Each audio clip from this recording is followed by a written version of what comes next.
got numbered. Oh my God. All right. Good evening, everyone. Welcome to the November 19th, time flies, Litchfield Budget Committee meeting. Please stand for the Pledge of Allegiance. I pledge allegiance to the flag of the United States of America and to the republic for which it stands, one nation, under God, indivisible, with liberty and justice for all. All right. We'll move right forward with our agenda tonight. We have a jam-packed agenda as the Budget Committee goes through the school process and the school reviews. We'll move forward with public input.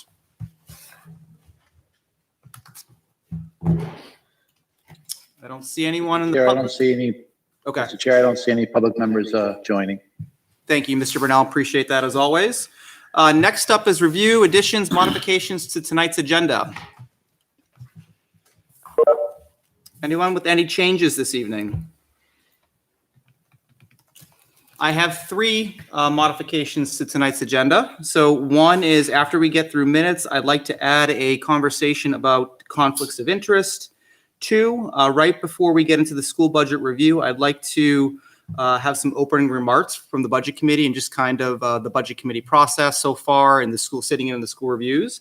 And then I'd also like to invite the superintendent, Mr. Burke, and others. If you have any opening remarks you'd like to share to the committee before we dive into the budgets, you're welcome to do so.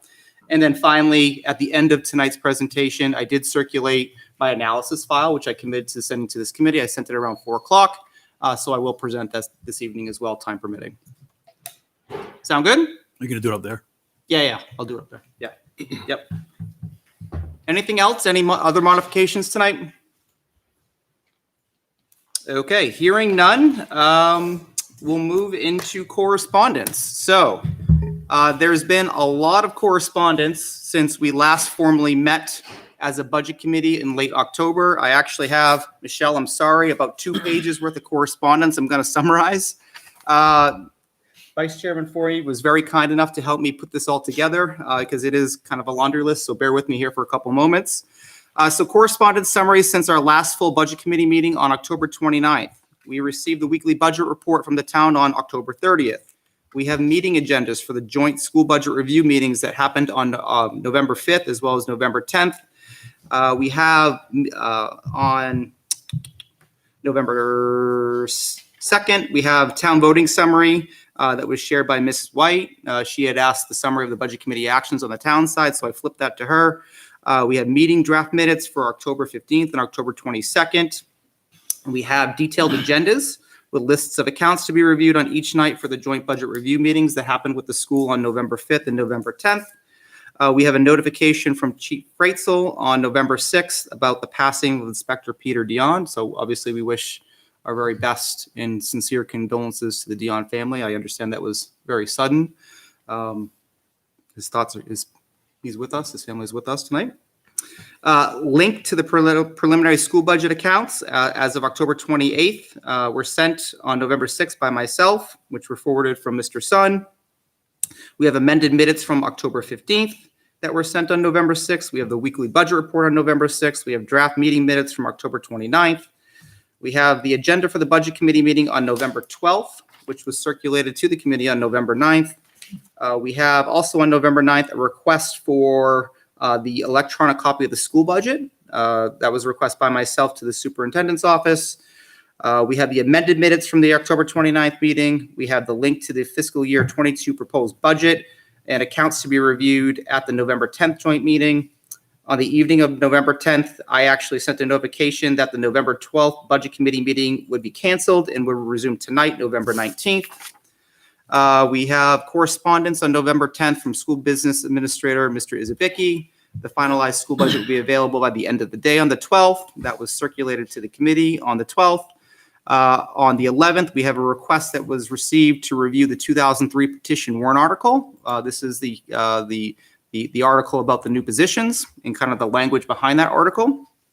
On November 12th, I had sent a message to the committee asking for coordination on how to get the physical school budget paper files. So we coordinated with the school and everyone should now have a hard copy with them. So thank you again to Michelle and the superintendent's office for putting that together for us. We appreciate it.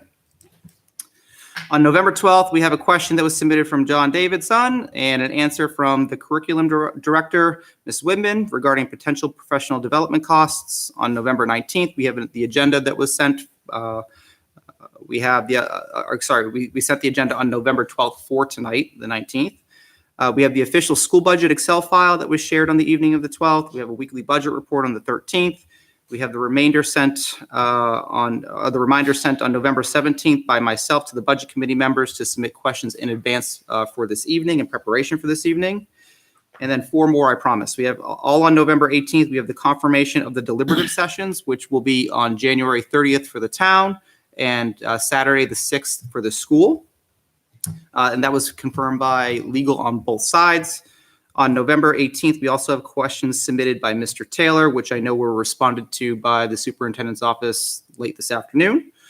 On November 18th, we have Mr. Izabicki submitted budget updates to the committee. And also on November 18th, late last night, I'm actually disappointed and saddened to report that Ms. Harrison submitted her resignation as school board rep to the budget committee, which was circulated to this committee earlier this morning. I think I covered it. Excellent. Thumbs up. Excellent job. Anybody else have anything to add for correspondence? Pretty good. Appreciate all your help putting that together for me. Oh, no problem. Thank you.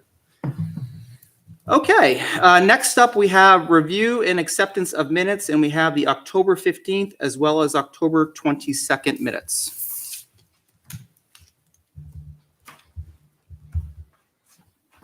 I would like to make a motion to accept the October 15th and October 22nd minutes. We have a motion by Ms. Forty. Do we have a second? Second. We have a second by Mr. Leary. Discussion. Okay. Because we do have some members participating remote this evening, we will do a roll call vote. So Ms. Forty. Yes. Abstain. Mr. Burke. Yes. Mr. Leary. Yes. Aye. Aye. Mr. Sun. Aye. Aye. I am also an aye. We have Mr. Hayes on the line. Aye. Aye. Okay, and so that carries 7-0-1. Did I get that? I think so. Yeah. Okay. Next up, is there a comment? Next up, we have the changes to tonight's agenda, and in addition to a conflict of interest item that needed to be addressed this evening, it was brought to my attention from the superintendent that there's a rumor going around about perceived conflict of interest on the committee. I'd like to pass it over to the superintendent for presentation. Yeah, so Andrew, the question was directed to you in terms of what exactly are the rules for perceived conflicts of interest. So it's not a rumor, it's staff are perceiving that some members of the budget committee have a conflict of interest, and they think in the interest of transparency, it's just important that that get fully disclosed and talked about so that we know, does that mean that people with a conflict should abstain from sections of the budget where there's a conflict, or the entire budget, or the bottom line, and so forth. And so I just think, again, in the interest of transparency, having the discussion up front so that everybody knows exactly what those conflicts may be, and then how the budget committee intends to pursue it would just be important to everybody. I think it's a fine discussion. I think your timing is very interesting on the night we're reviewing your school budget, that you want to talk about conflicts of interest when we've been meeting as a committee for the past several months. So that's very, peculiar to me, but happy to raise it. I don't know what the committee's thoughts are on perceived conflict of interest. Let's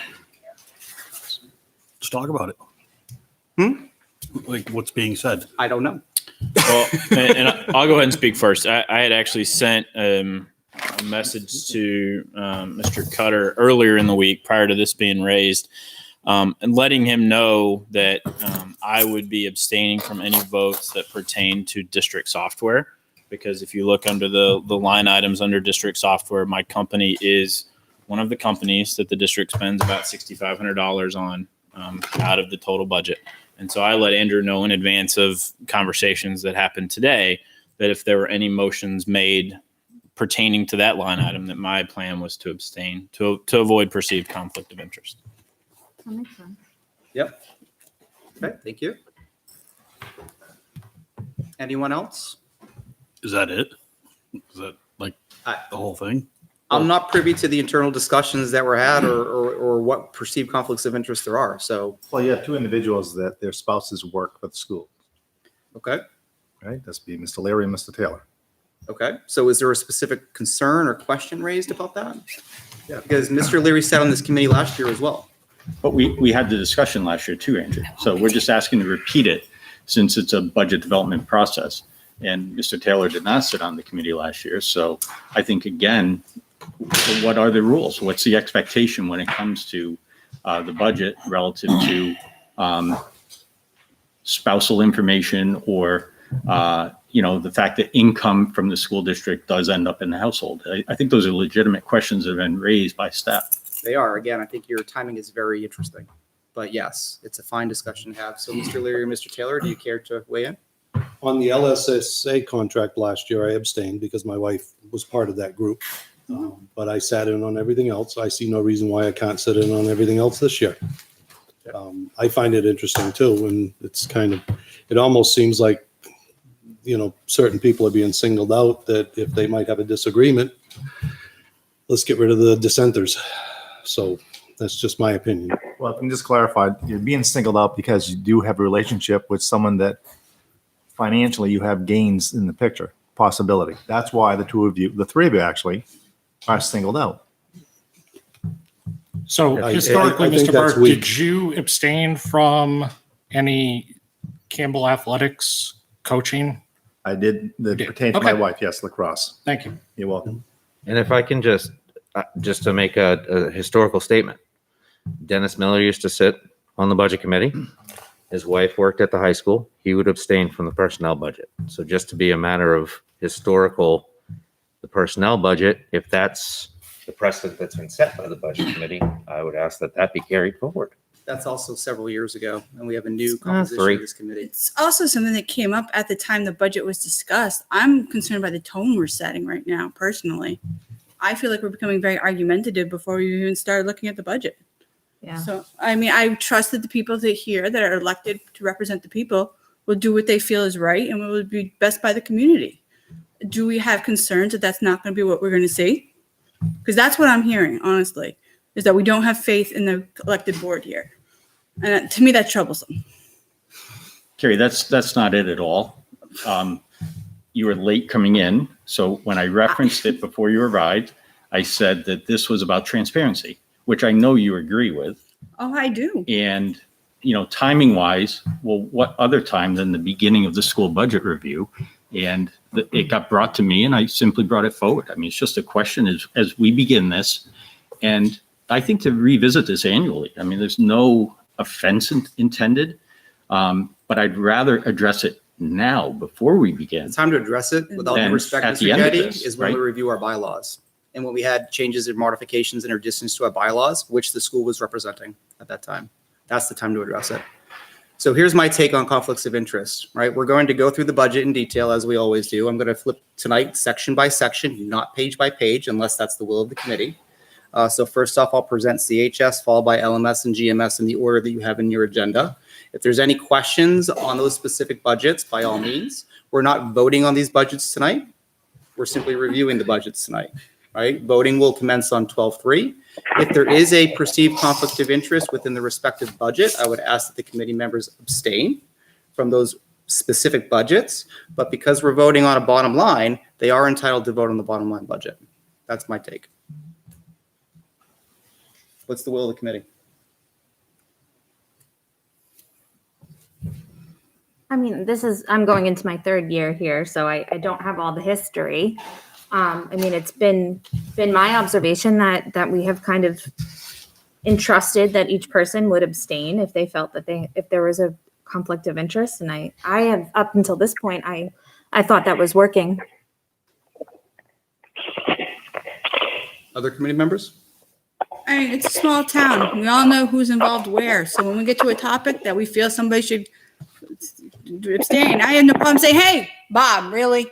Then I think everybody here has no problems calling each other out and keeping ourselves accountable. I mean, that's the benefit of a small town and the fact that everybody knows everybody. We can keep each other accountable, and I think that the system works that way. I'm uncomfortable with the tone that we're starting, the foot we're setting off with.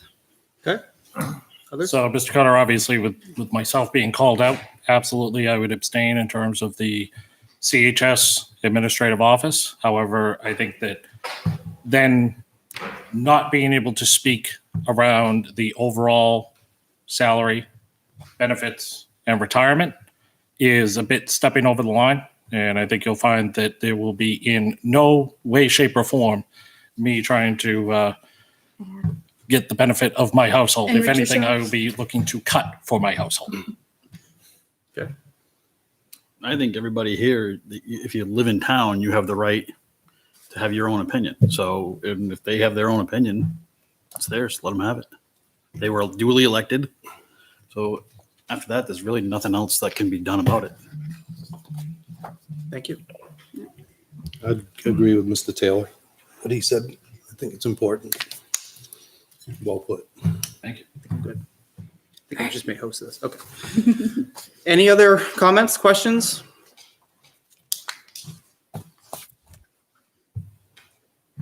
No? Okay. So moving forward into reports, this is going to move into our budget review of the school. We did add a couple of agenda items. I'm here. So the first agenda item that I'd like to do is just provide opening remarks from the budget committee and then turn it over to the superintendent or school board representation for opening remarks before we dive into their budgets. Like a plan? So I'd like to take a moment and thank the superintendent, Mr. Zabicki, obviously Mr. Burke and other members of the school board for the invitation to participate and sit in the budget review process held earlier this month. I do think it created some efficiency. However, I don't think the intended outcome was met.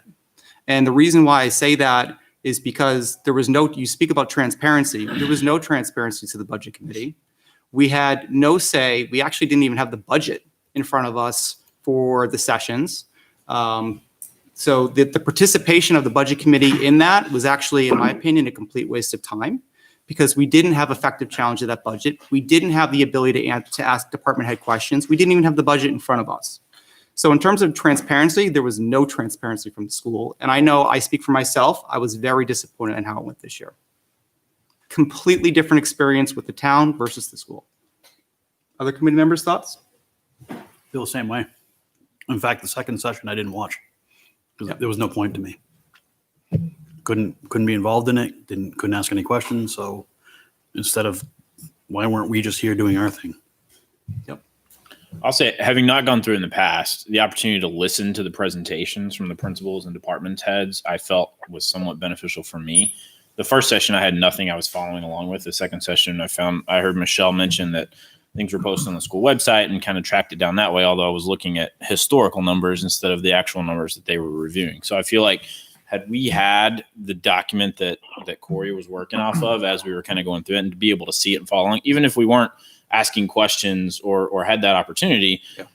I think we would be in a better place. And so I feel like I know with the town, we had the opportunity to see as Troy was making changes in the town and the board of selectmen were, it was at least an opportunity as those questions were being asked to see those changes being made. So I feel like moving forward, we can't fix the past, but moving forward, listening in on those sessions and hearing department heads and principals answer questions to the board was helpful. As long as we have the same information or looking at the same information at that time, I think it's valuable. Well, because I think the intent was to not have all of the department heads and principals have to present twice, essentially, which is sort of how it has operated in the past. And so there was, I think, I'm thinking back to the meetings that you and I had with some members of the school board and Dr. Jetty when we had come up with that idea of streamlining the process. I would agree with what Mr. Sun said, that especially the first meeting when I didn't have anything to refer to, it was hard to, I felt like I was floating all over the place. I did my best to pay attention. And then the second session I had something, I was a little more grounded and could follow the review. I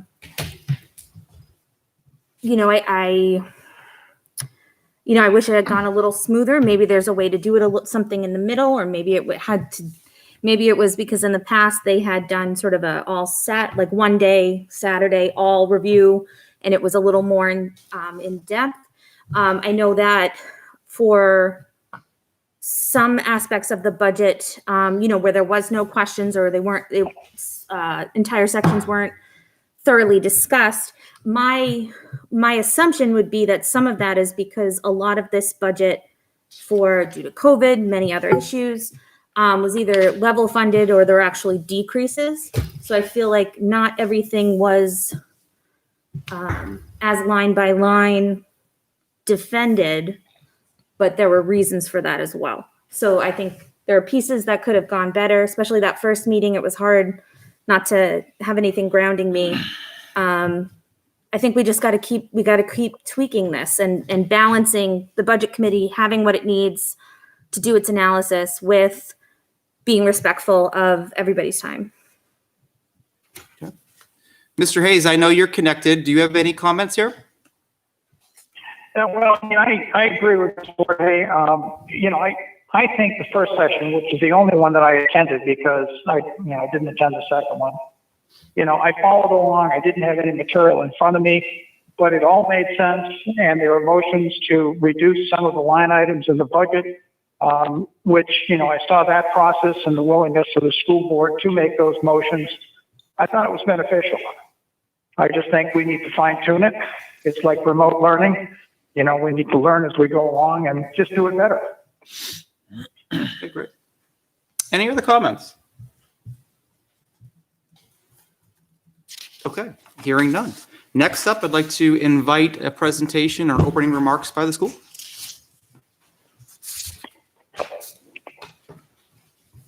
So a couple of thoughts. First, I want to react to kind of the condemnation of the process that we used. So first of all, I'm hearing that you didn't have access to documents. I'll personally apologize for that. You should have. They were available. We'll make sure to fix that. So I can't fix tonight what happened 2 weeks ago, but you should have had access to those. We had draft documents. They were available, and we'll make sure that you get those in the future. So that's a communication thing, I think. But we'll check into that to figure it out. In terms of the process, I do think that we're in a streamlined process at this point because we're ready to dig deep. You've heard the information that's been presented by the directors and the principals. So, hopefully this will go smoothly. And I also appreciate that the school board, which has done the budget development on a Saturday, has not really had members of the public there. And so the fact that there were members of the public from the budget committee present and observing that process, I think goes a long way toward helping people to understand where the budget has come from and how it got to be where it is. So I do think that is beneficial. And it was always intended to be a meeting of the board held in public with the budget committee in attendance to observe and then ask questions during public comment, which was afforded an opportunity. So certainly people did have a chance to ask or drill in if they needed to. So, but we can review all this probably in March, April, May. And as we plan ahead to next year to see, what tweaks and adjustments we need to make and how we can be more responsive to the needs to try to get everybody on the same page with it. So just a couple of comments about the budget that's sitting with you tonight. Basically, remember that all the department chairs and principals brought a budget forward. Corey and I met with them. And then based on that, we made cuts. There were things that we said, nope, this isn't going to go forward. And we then brought forward what we felt confident the board could support or at least should be weighing in on. The board then has made cuts to the budget. And again, that was very open and transparent with a few additional cuts that were made last evening. So now the budget is into the budget committee's hands. The budget that you have is about $90,000 over the default budget. So remember, the default budget is last year's budget with certain adjustments that are made under the law. The school board sets that default budget. And then the requested budget is about $90,000 over that. So essentially, it's the budget committee's budget from last year that now has gone through the mechanism of the budget law and is then being brought back. So it really doesn't represent a huge increase. And when we look at it, remember that we're in year 3 of the collective bargaining agreement with all of our teachers. The voters have already supported that, funded that, and said this is what we want to do. So that's an automatic increase that was set. 3 already? Yeah, year 3, because we go back to bargaining this fall. And we're in year 2 of the LSSA collective bargaining agreement. So that really covers the majority of our 2 groups of our employees. And again, that was voted on and supported by the voters. So that just sort of comes forward as increases that they've already accepted and have approved.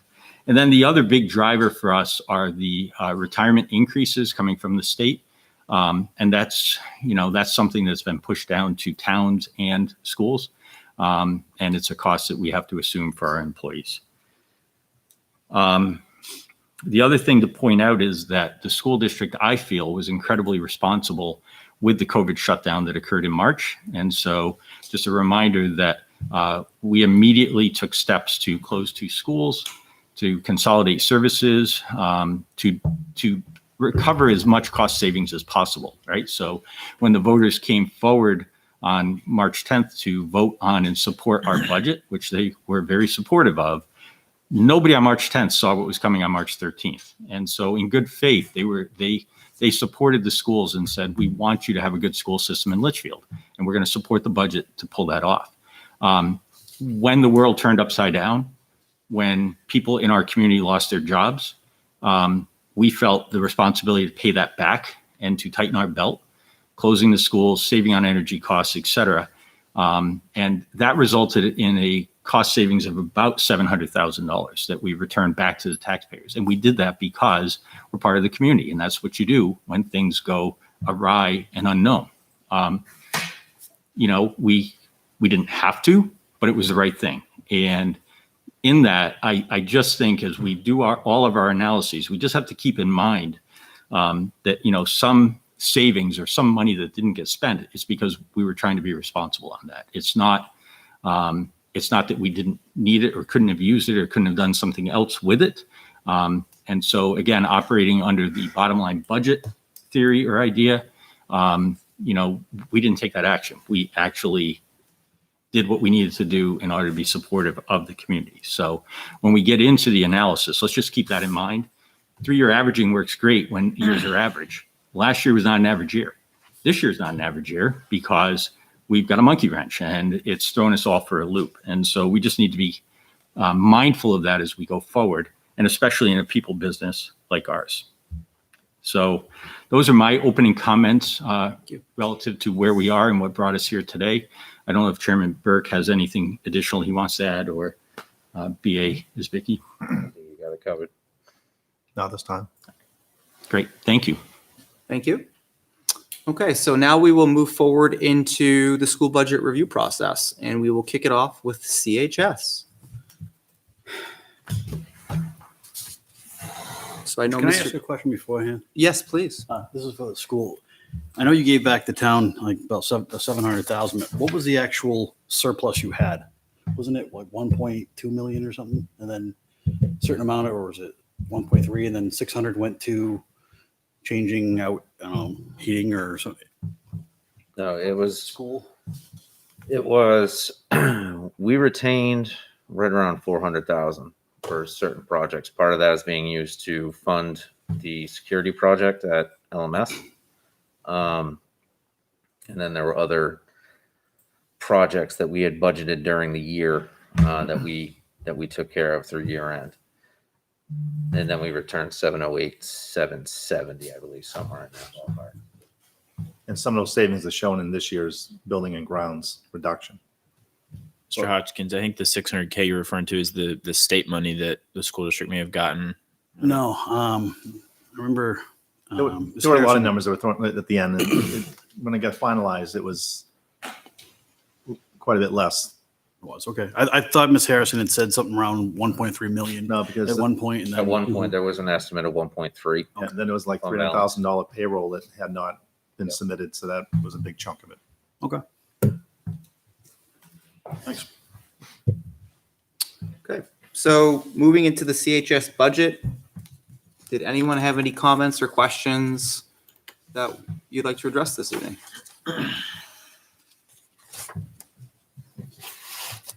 I'll just put on the record, I had submitted 15 questions for CHS that Mr. Zwicky was kind enough to go ahead and answer. So gave me the insight that I needed for when it comes time to vote. Would you want us to take a moment and just summarize the questions? Could you, because I have a list, and if yours are already covered, we'll save ourselves there. All right. I went through certain sections. The first one getting into CHS business education. Why there was a line item for $1,000 on workbooks when we have Chromebooks on one-to-one for everyone, and also why the $600 year-over-year increase. There is a need just based on the fact of, Adobe software as well as larger monitors that are needed, according to the school district. However, they did say that as they went ahead and reviewed that with the business education side of things, that particular line item, when it comes time to voting, it would be comfortable to reduce to $500, correct, Mr. Isbicki? That's correct. Okay. The second question that I had was around physical education, the repairs and maintenance of a longstanding topic, the ropes course. Yes. Certainly we saw a $300 increase. Based on the notes here, it was for insurance purposes. I looked at it in terms of, that sits there. It's certainly a big liability. How many people actually go ahead and use it? According to the district, 10 days worth of activities for 2 PE classes. Now that has changed just based on the way that the new scheduling format that was required this year. So that was the feedback. Also, there is 81 of the freshman seminar that they utilize it for a team building activity, but I believe it's still total 10 days total, even with the PE classes and the freshman seminar. Yes, I believe so, because that's when that's run by Coach K, and he comes in for a limited number of days per year. Okay. The next item on physical education at Campbell High School was the $1,300 for the tracking service for the folks that are in the strength training classes. I had asked in terms of, was it possible to utilize a free service on their phone? The district came back and said that there would be some equity issues with that, as well as security concerns, student privacy, et cetera. I asked if these students would benefit from the service, and there's approximately 65 students across 4 strength training classes that would be utilizing that $1,300 fee. Regular education programs, specifically the fax supplies. Why the increase from just under 10,000 in FY20 up to 14,000? I had asked if it was an increase of students, and if so, how many? That was actually the response back was that there was a transition from a fee-based labs back in FY20, moving to equity because there's other labs for science and music and fine arts and tech ed, for example, that do not need to pay a fee. So that increase is just based on equity, making sure that anybody that has a class with a lab does not have to pay a fee. I have a question on that one, though. Sure. Was that would have appeared in last year's budget, though, because that's when the fee was eliminated. So any increase this year should not be associated with eliminating that fee. Last year, what I believe was the first year we saw the elimination of that fee. He was comparing back to FY20. Oh, because I have a question on that one, too. Because FY21 is level funded Okay. for FY22 as to what is already approved in FY. Because I flagged that myself because I see that as the year-to-date expense based on what we saw was $800. So my question would have been why is it so high when traditionally we're not spending nearly that much? She's not running labs this year because she can't because of distancing requirements. So remember, FY21 was budgeted however many months ago before COVID was even a thought. So then my question would be then, could we not then encumber this year's funds and use it for next year? For food. In that For food. circumstance, in terms of encumbrance accounting, you cannot. Why not? 'Cause Why them is can't the- I not them is eliminate the it from this rules. budget and have you? It's just like I can't encumber year-end funds to buy textbooks for next year. But we do it to buy computers and other stuff. Equipment is different than a textbook. You can't do that if it's something that you budgeted in the next year's budget. I can't pull that forward. So then I can take a project that I have this year and encumber prior. All right, so then my question would be then, if this is associated with a program that is not currently running, is the school board committing to returning that money to the taxpayers, or will that roll into the general fund to be encumbered for other projects? Being a bottom line budget, it could go back into the general fund. Then I'm going to stand with my original thing. We've already paid for it and then you're going to use it for another project. So you've answered my question, but I have grave concerns But about that, that. that program, supposing that we're back to normal in FY22. Now Well, you're- I now agree you're- with you. Now you're shorting the program. No, well, I agree with you, but I've already paid for a program that's not running. So I would like a commitment that that money gets returned and not put elsewhere. If it is specifically budgeted for that item and we're not running it, then it's, to me, it's not appropriate to be using it for another project. I'm sure that same argument though can be applied to You could many have that areas. argument Doesn't over matter. every account in this budget. Oh, I probably. do. Don't That's worry. fine. That's your opinion. But again, your purview is bottom line budget. Exactly. You can't direct me to do that. I can't, but I can make I can make a motion to reduce this and encourage you to find the funds from other places. Yeah. That is within my Go purview. ahead. Back over to Mr. Taylor. All right. I had asked a general question about why the music programs, in particular for the different schools, needed to budget for PPE, unlike other departments, and asked if those particular line items could be rolled into the general PPE, so that way we understand in terms of how much is allocated for COVID. For music, that particular PPE is specialized, and that was the reason why it ended up having its own line item in there. Under regular education programs textbooks, I had asked why there was $1,600 for AP Physics textbook replacement and $2,250 for textbooks new. If it's a new course, where would the replacements be coming from?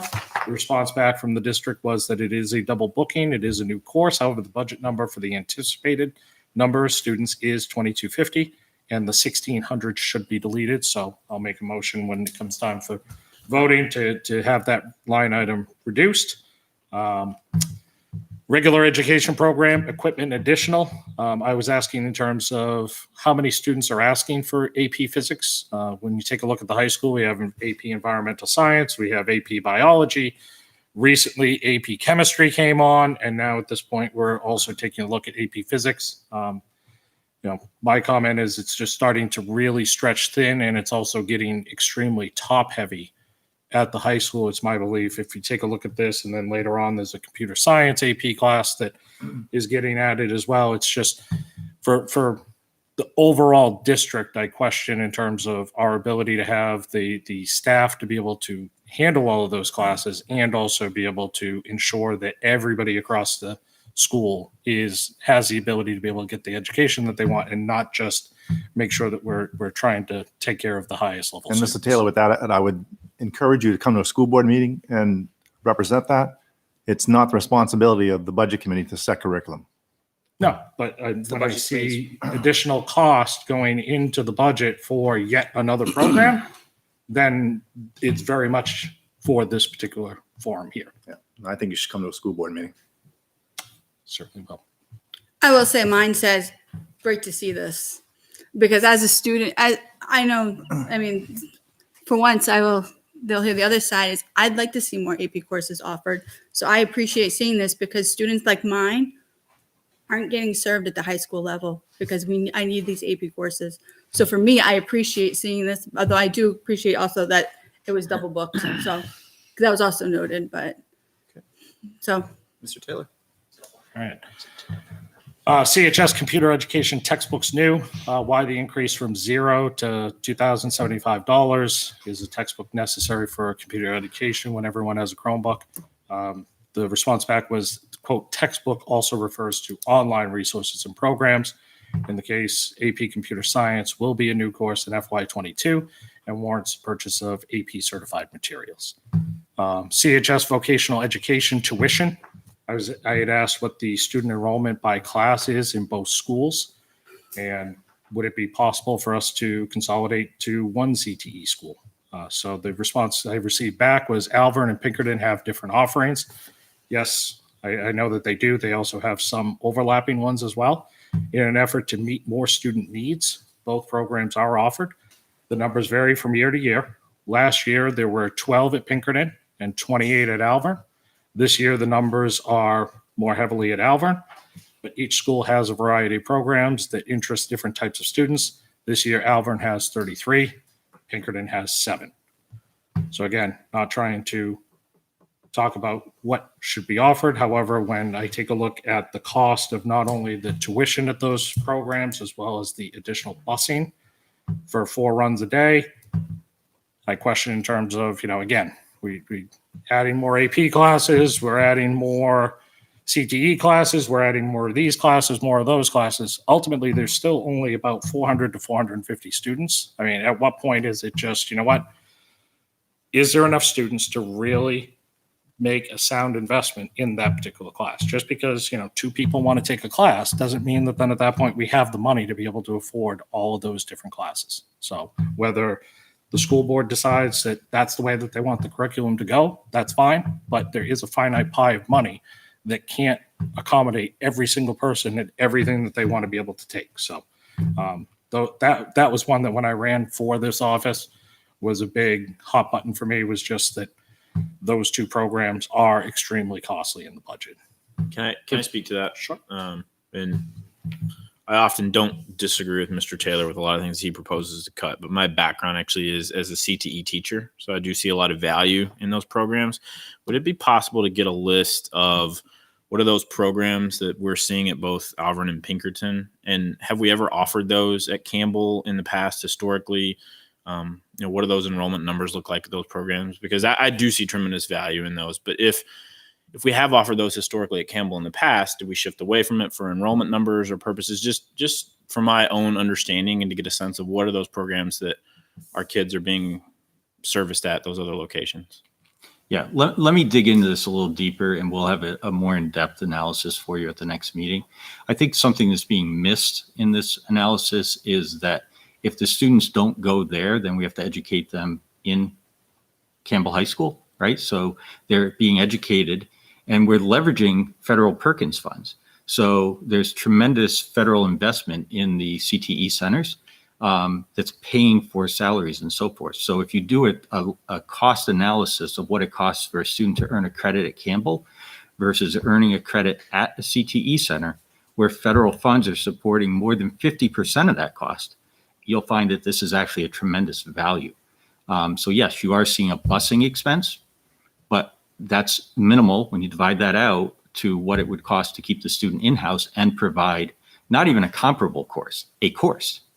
So we'll come back with that analysis so that you can see, but just keep in mind you're leveraging those federal funds. The second thing is because those centers are federally funded, there's a legal obligation to provide an equal opportunity access to those to students because it's your federal tax dollars that are funding them.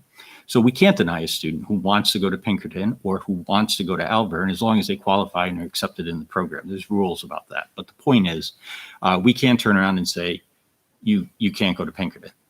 In fact, if we have a student who wants to access a program in a farther away center, Dover, Tilton, and the IEP is written in a way or there's an obligation, we have to find a way to make that happen. So just to be clear, usually distance is a limiting factor anyway, because the student doesn't want to spend an hour each way on the bus. But they could, because that is something they have access to, any CTE center in the state, I believe. So, but we'll come back, we'll have a more in-depth look at it. And I think you'll see that actually we should probably put more money into it because it's cheaper. So budget committee should spend more money on accessing CTE classes. Thank you. All right. CHS Guidance Services, I had asked around the professional services line, the increase from FY18 to FY22. I had asked if that was due to the district now paying for PSAT and SAT tests. The response back that I received was it was an increase based on student needs for 504s, tutoring, deaf, hearing, et cetera, which fluctuate year to year, and that there's 5 students right now, which is an increase. And then if you take a look, the PSATs and SATs are covered. There is better performance progress monitoring, a consistent test taking platform for the student throughout his or her high school years. And the reason for the overall large increase is in the counseling budget. CHS Guidance Services tuition, the $7,500 for the Londonderry Night program. I just asked if there was another way to meet the criteria of SB 18 within CHS. The response back was there was already a reduced number of students enrolled, see 2019 and 2020 actuals, by offering alternatives, but we do not have the resources to provide an alternative adult diploma program for the limited number of students who need to go in this direction. It'd be far more costly to support such a program at CHS as opposed to utilizing Londonderry Night or the High Set program at the Upper Room in Derry. CHS School Administration Printing and Binding, 1,000 programs of studies. I had asked if the website could be updated to achieve it. The response back that I received was that the district receives a program of studies to incoming 9th grade students during their 8th grade year at LMS. It's a useful way for the counselors to be able to walk students through the program of studies and have the students be able to bring it home to their families for better discussions. It is available online for the rest of the students for course selection. CHS School Administration textbooks new. I had asked if the main office could be reduced to 1 yearbook instead of 5, so that way they have historical information. The response back was they have several copies because they're often using them amongst different offices for referring back to students and look back to program photos and additional information. If there's only a single copy and somebody borrows it or takes it elsewhere, the ability to be able to make decisions becomes far less efficient and significantly impacted. I can just add also, Ms. Taylor, that there's also one that's donated to the local library. Okay, each year. that was not in the budget. Thank Right. you. Can I ask you a question on that? And I realize this is a relatively small dollar amount, but is a lot of that information not available in like the school information system that could be found versus using the yearbook? Pictures, information, things like that? So a lot of it's historical. So if you are trying to find out about a senior from last year, they're no longer in the student information system. There are a variety of reasons why sometimes you are looking into somebody who's already graduated from the school, needing to identify somebody. We won't go into all the details, but it's helpful. Okay. I promise there's only 2 others. CHS on athletic transportation. I had asked, does the JV football team need to travel to varsity games? With the loss of the trailer, could the reduction in JV players bring us back to 1 bus? The response back was there's 2 buses because 38 players are brought. If it was brought down to 1 bus and only 30 athletes, they would still have a need for a second bus for the equipment, pads, and all the other stuff. If the district wants to buy a trailer and truck to transport those things separately, but that would come at a significant cost. And the last one for Campbell, district-wide improvement instruction textbook, new $4,000 increase after a nearly $10,000 increase the year before, and everyone has a Chromebook. The response back was not everybody has a Chromebook. Students K through 4 are not one-to-one. The textbooks and consumables are still used in the classrooms K through 12, updated by subject area on a rotating basis. So, Thank you for all your questions. did I recap that correctly? You got it. All right. I think also too, that the part with the textbooks too, and seeing a significant jump is trying to get everything on a rotating cycle. The former curriculum coordinator had signed multiple year contracts for all textbooks, so they'd all have to be renewed at the same time, which is significant cost. We're trying to get it on a rotating schedule. Okay. Any other questions on CHS from the committee members? I had a couple on music on page 8, line 430. There's budgeted repairs of, it was an FY20 budgeted repairs of 1,000. So I was curious as to why the jump is to 2,400. Specialized cleaning of the instruments due to COVID. So are we going to see it continue at 2,400 or is the 1,400 an additional as a result of COVID specifically? It's COVID specific. So then I would anticipate that will level back out when we get back to whatever normal is going to look like. So then, as I've asked the town, I would ask that in this way, so that doesn't get lost, that gets broken down. Because what happens is 3 years from now, people forget, or if it doesn't get moved, people forget why the jump. So standard repairs, and then 1,400 due to additional COVID cleanings, just so that when COVID's gone, we can have a nice discussion about removing that without too much argument.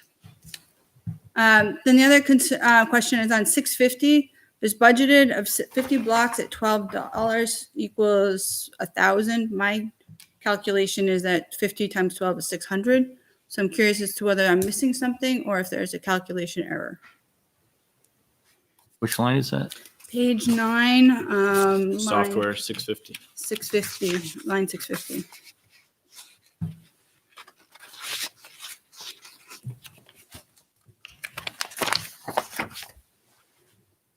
So if there could be clarification as to where that, what the $1,000 represents. Is that the number or is it $600?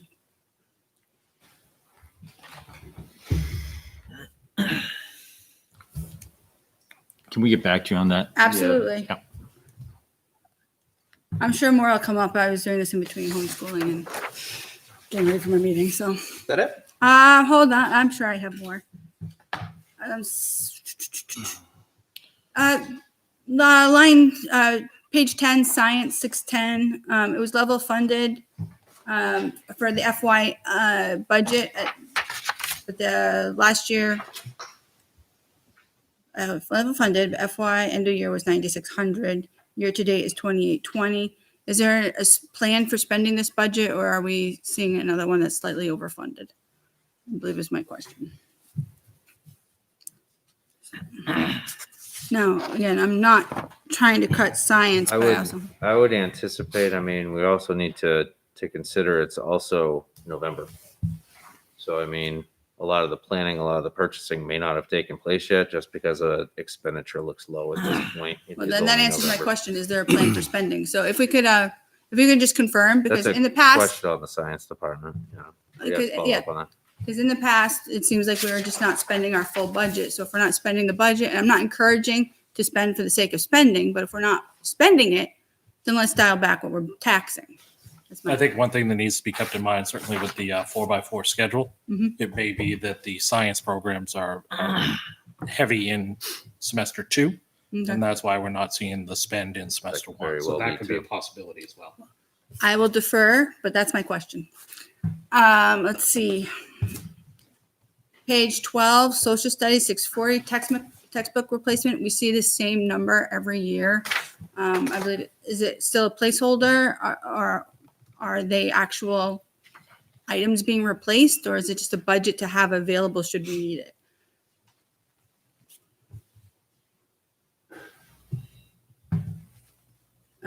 Where are we again? I was on 640 page on 12, page 640. I have one list here, so I actually didn't mark up my notes this time.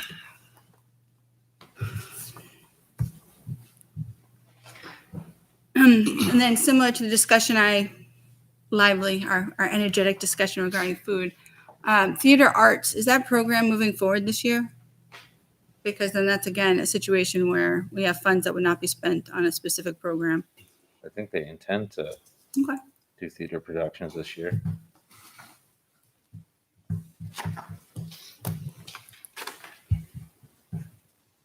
Yeah. Does this support the course also?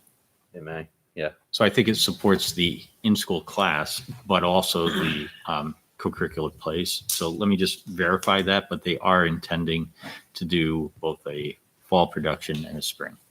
It's going to be different. It won't be an auditorium full of people, but they are intending to do something. Right. Page 16 on travel, the 580. Will the youth and government event be held at the State House this year? Because there's also associated overnight travel expenses with that. Could we hold the travel and the? All right, but Yeah. the program itself has funds associated with okay, we can put it all together. Yep. Custom pad folios associated with it. That's 610, that's a supply. Is this a new thing? Custom pad folios? Page 16, I believe, 9610.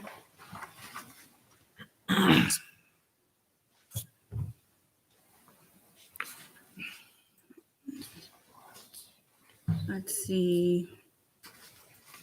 Then I had page 17, which ties into the overnight spring conference, whether that's happening this year or not.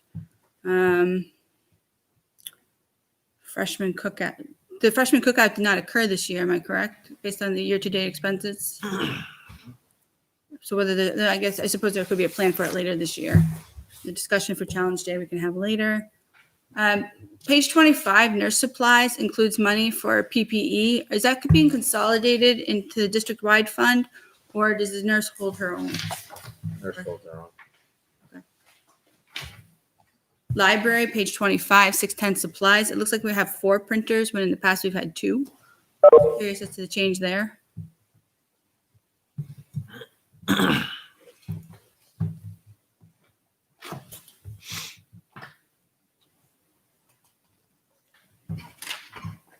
And then the travel one I'll hold off on, and transportation. Yep. Okay. That's what I have for CHS so far. Ms. Forty, anything to add? Nope. Mr. Leary? Mr. Hodgkins? I just had one, but it's travel on page Yeah. 29. Yeah, let's hold that. Mine's centered. Most of mine centered around travel. All right, yeah, if we can just hold the travel and the conferences, we'll recap that. Mr. Hayes, any questions on CHS? No, Okay, hearing none, we'll shift gears into LMS, please.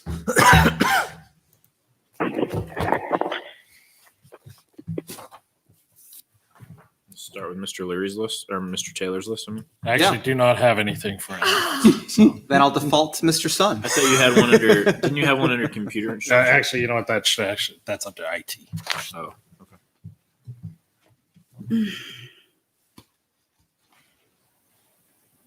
Questions, comments on LMS? No? Sure I do. Douglas? Ms. Forty? Line. We do have Mr. Ledlacker on the line with us tonight. So. Hi, Mr. Lucklider. Page 1, 610 supplies. Hi. It looks like classroom supplies are budgeted for 372 students, but the projections show 352. I know there was a lively discussion of that last time. I wasn't sure at the school board meeting, but whether or not that's been resolved. Well, The if you the do amount- 352 times 40, you get 1480. So the typo was in the 372. Yeah, I just need to address the note. Okay. Yeah, I apologize for the confusion on that. The note should be 352. Excellent. Thank you. Yep. Let's see. I think that's it on that page. So I have a similar comment then on music on pages 2 and 3 as I had on for high school. Is if the repairs are directly associated with the pandemic, then I'd like to see that split out so that we can have a discussion when the pandemic ends. Sooner than later, I hope. Let's see. Page 3, the music. Why 650 software? Why are we? What is the cause of such an increase in the cost of the subscription? I didn't know what it is, but it's apparently. Yeah, we went from $219 to $500. So why did it double? It's actually across most of the schools. I think I may have seen the other one, but this is the first one I saw it.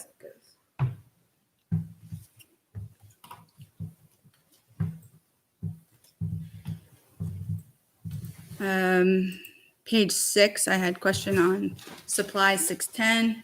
Is Project Safeguard likely to proceed this year?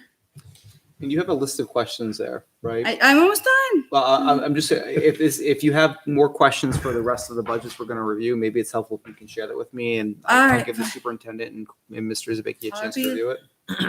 Okay. Right? I mean, A lot of them we're going to have to take back to the the job- research. that's what I'm anyway, gathering. you know. Yeah. All right. However you'd like to do it.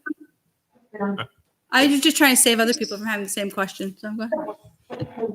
Just one comment if I can. Just a reminder that Project Safeguard is for 2022, May of 2022. Right.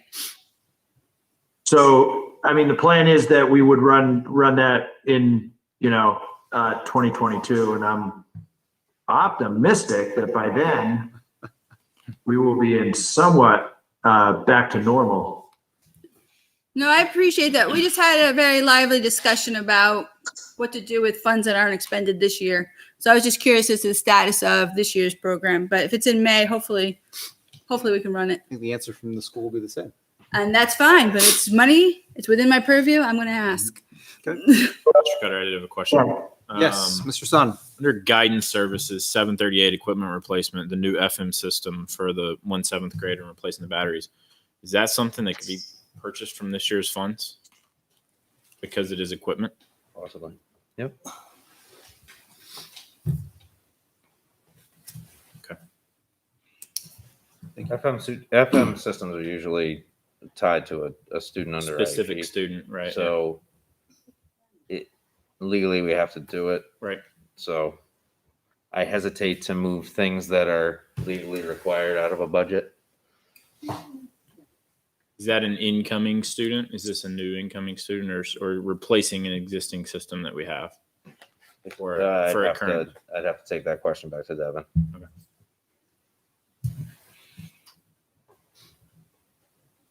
Ms. Forty, any questions on LMS? No? I'm good. Mr. Hayes? I'm all set. Okay, thank you. Mr. Leary? No, I'd just say this, it's a pretty good budget, and I think he did a good job. Thank you, Mr. Leckliter. Hey, thank you very much. Okay, thank you very much. And we'll shift gears into GMS. And we have Mr. Mitchell with us tonight, who just joined. Welcome. Hello. I feel like he had some inside knowledge to join at this very moment, no? Did he inform you? YouTube's wonderful. Ah, there you go. So I will yield to Mr. Taylor. I do not have anything for GMS. Though. Okay, all right. Mr. Sun? Nothing at this time. Okay. Ms. Douglas? I know the answers I'm going to get. So one question I do have is page 7, library, 640, library book replacement. Is there a plan? Like, are there specific books being replaced, or is this just an annual budget that we should be expecting to see? So for this year, it's a couple of things. One, there is an annual replacement of books that just happens just by life of book and wear. But also, if you remember in the presentation, we started a subscription service called Sora. And that's going to be ebooks as well as audiobooks. It's actually just up and running, so it's about to be launched at the school level. So there's a cost associated with each checkout of audio and ebooks. So we kept the line flat there to go through that this first year to see what the expenditure is there. So that's why the line is there. Okay. Thank you. Similarly, I'm assuming you have some questions and we can just submit them in advance. And, Absolutely. okay, excellent. Ms. Forty? No. No? Mr. Hodgkins, Mr. Leary? No? My only question would be page 1, 610 supplies, $1,700 up. Other than that, I think it's a fantastic budget. Which one was that, Mr. Leary? Page 1, supplies. Yep, and those supplies are just based on the enrollment projections showing a bit of an increase at GMS. So it's a per student cost. Okay, thank you. Okay, Mr. Hayes, anything for Mr. Mitchell tonight? Yeah, it looks great. Excellent. Okay, Mr. Mitchell, you're off the hook. Thank you very much for joining tonight. Thanks so much. Moving forward into curriculum, please. We'll continue our rhythm. Mr. Taylor. So I do have a question that was not submitted, Mr. Zbicki, but you had mentioned earlier. I assume as far as this jump, as far as textbooks, line 641 on page 1, where we went, 10,550 to 20,000. Now we're going 24,000. Can you give me some insight in terms of like where you expect that to kind of level off, or are we expecting that next year, in order to kind of get everything into some sort of rhythm, that we still need to go to like 30 next year, the following year? Where does it stop? Where Miss Widman handles the curriculum and the purchasing of everything, and she's the one really working to get these things in line. I would really have to defer to her on that, so we will take that back to her. Perfect. Thank you. We can answer that for you. If I could just add in, it's very unusual that a district adopts multiple curriculum in 1 year. Typically, you try to have a multi-year plan, right, and that you try to avoid the budget spikes. So, sure. So now what we're working off of is this occurred in the past, and we're trying to write that. Yeah. But I'd like to come forward with a more comprehensive look going forward and how we're trying to smooth that out, because it should be a steady, I mean, we always need to buy materials, right? So that, I was just asking as far as like, where does it level out? Does it level out at 28,000 in FY 23? Does it level out at 30,000, 40,000?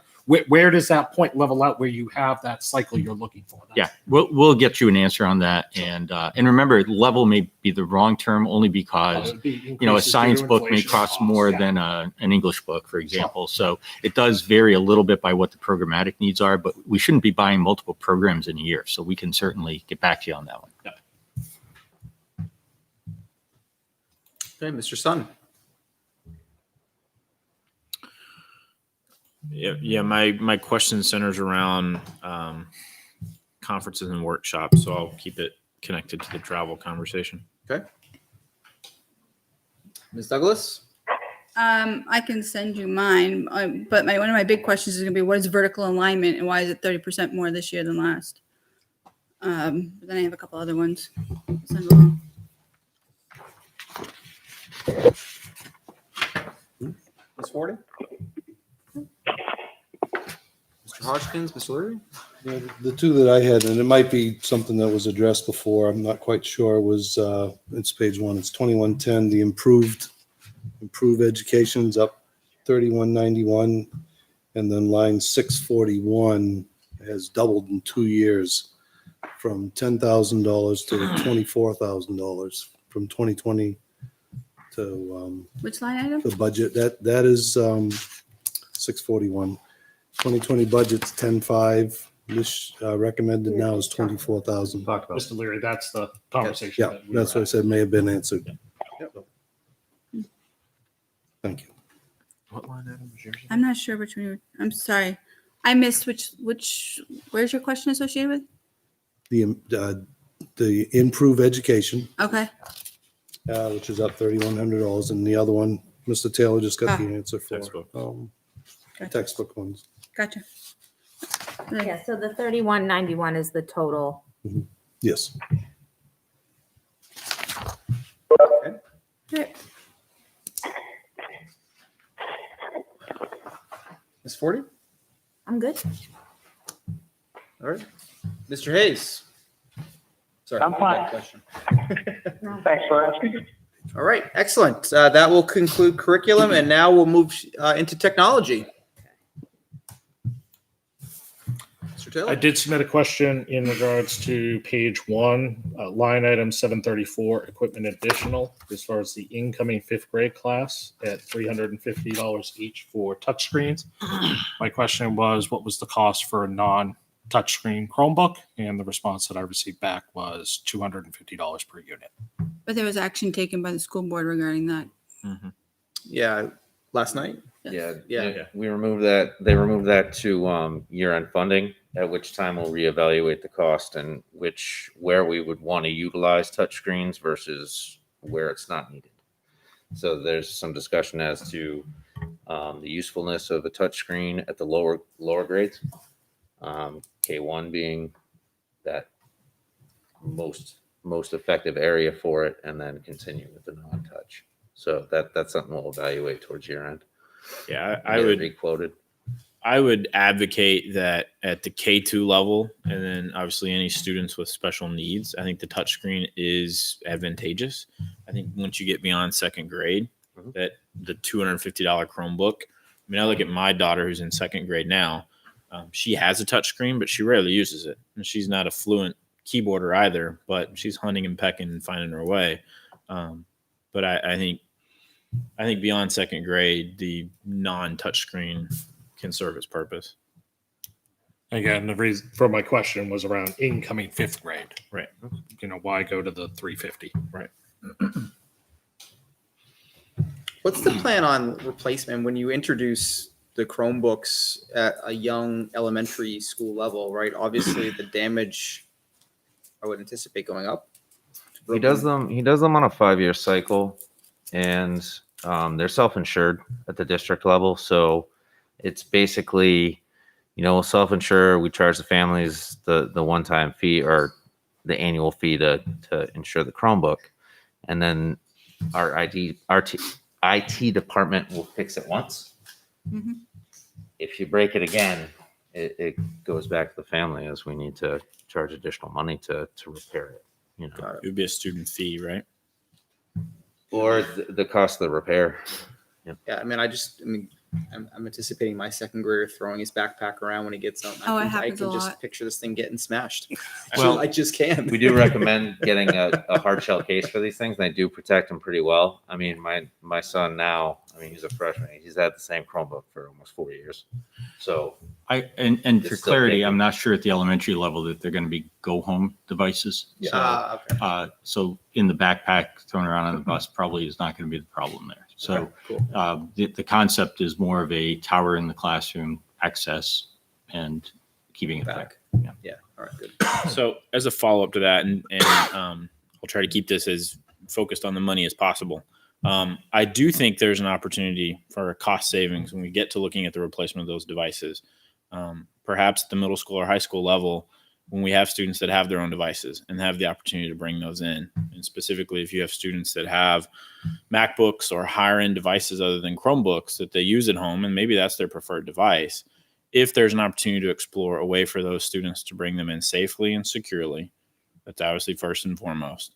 But then that can become a cost savings to the district down the road where we're not replacing Chromebooks at the middle school or high school level when we have students that can bring their own devices in and use those moving forward. So just from a financial standpoint, I think that is something to look at, not necessarily in this budget, but beyond. at the same time, in terms of security, the limits on our IT staff, the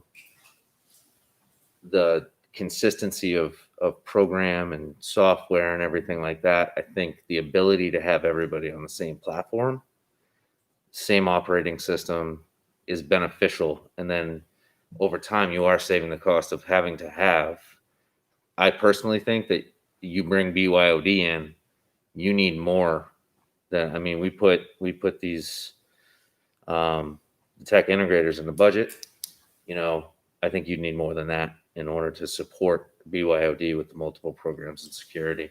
My son's BYOD, and I can tell you that's not. I mean, that is incredibly secure. I can't even email him. It's same strictness. But the main thing is, if I do BYOD, I understand that if there's a software issue, it's It's my hey, honey, responsibility. fix this. Yeah. So, but I like the ability that I can do work offline. So I'm not a huge fan of the Chromebooks, and I think it would be an opportunity to look at. But that's again a school's issue. I don't think Chromebook district wide meets everybody's needs. But I also think that we shouldn't be putting down other situations because there are plenty of schools that do bring your own device and they do it well. And I think short-term solution, if you have, let's say, a junior or senior in high school that they're taking some sort of, art class, digital arts class, where they, a higher end device can better meet their needs. And there's an opportunity to shift those devices down to lower grades and to help offset some costs. I think that can be a potential short-term solution to look at beyond a large-scale BYOD program. I will just, so I've been in schools that have not implemented BYOD positively. So if you have examples for us to look at, I'd be happy to have that conversation. But I can tell you on a NIAS visit to a school sitting in a Spanish classroom, and the teacher would say, okay, if you have a Mac, here's what I need you to do. And they'd explain the steps. Okay, you ever do that? Now, if you don't have a Mac, then here are the steps and what you need to do, because it's just not the same. And so the teacher, and again, it may have been specialized software, but it was like over explaining how to even access the thing and time away from doing the learning because it was learning how to get to the learning, right? So, we witnessed that over and over throughout that building. I don't know why there were multiple devices, but it's just something to be weary of because another piece is the training component for us and for our staff, and to make sure that they know how to reliably access and do the task. And that's been a learning curve for us. We continue to work on, helping people to be able to access that, but it's one more dimension. So we just have to factor all that in. Okay. I had a question on the increase in Go Guardian, why it went from 9,000 to 13,800. So it's a budget issue there as to Additional devices. What line item is it? line 650 on page 3. That would be I could follow up with Jason, but that would be my thought process on it as we expand one-to-one throughout the district. The needs and maybe the per unit cost is going to go up. I think it was I will both. follow up on. We can follow up with Jay on that. Just keep absorbing more and more of this cost. 738, we spent 50,000, page 3, we spent $50,000 on a wireless replacement last year. Proposal for another $50,000 SAN replacement this year. Do we have an idea? Is it going to be 50 grand every year? Are there specific items that we're looking at? It's all part of his replacement plan. Can we see that, an updated version of that, please? Yeah, we can request that from Jay. But these are all things that as they reach their end of useful life, he repairs them. No, I understand that, but is it 50 grand a year? Is it 50 grand, 20? Like, what are we looking at? $1,000 piece of equipment. Yeah, I do remember Jason speaking specifically to this one during the session that this was the storage area network. So it's like it's the different than main- the wireless, but yeah, I think seeing that plan is definitely helpful. I did have a question right above that. The 28 desktops, are those specialized desktops for certain labs, knowing that every student has a device or will have a device? We reduced this line from replacing the desktops from 2 labs to 1 lab because there is a lab down there that no longer needs. He's utilizing Google Classroom and all that type of stuff. Mm-hmm. This is, I believe it's Mrs. Corbeil's Coding lab where she uses it. It's PC based in the softwares that she uses. So it's specific to that one. Yep. Yep. And it needs to run, the specialized robotics and Project Lead the Way. That makes perfect sense. The lab that Lit Technology is taught in, we're out phasing that lab. It's not necessary in a one-to-one Chromebook. The students have their device, they bring their device. So That was, it and won't that was be my necessary. question, was the replacement to a very specific program. Okay, thank you. So did that line item drop from 18.2 when you dropped from 2 labs to 1? Mhm. Can you tell me what the new number is? Oh, that was the 18.2 is Is- the revised. Yeah. Oh, okay. It So it that's was the revised, 36. just four. the line item didn't change from Yep. 2 to In 1. the That's all. in the documents that I shared, the spreadsheets that have all my summaries on it gives the budget activity. You'll see that occur within the initial. I think it was the initial superintendent review with myself.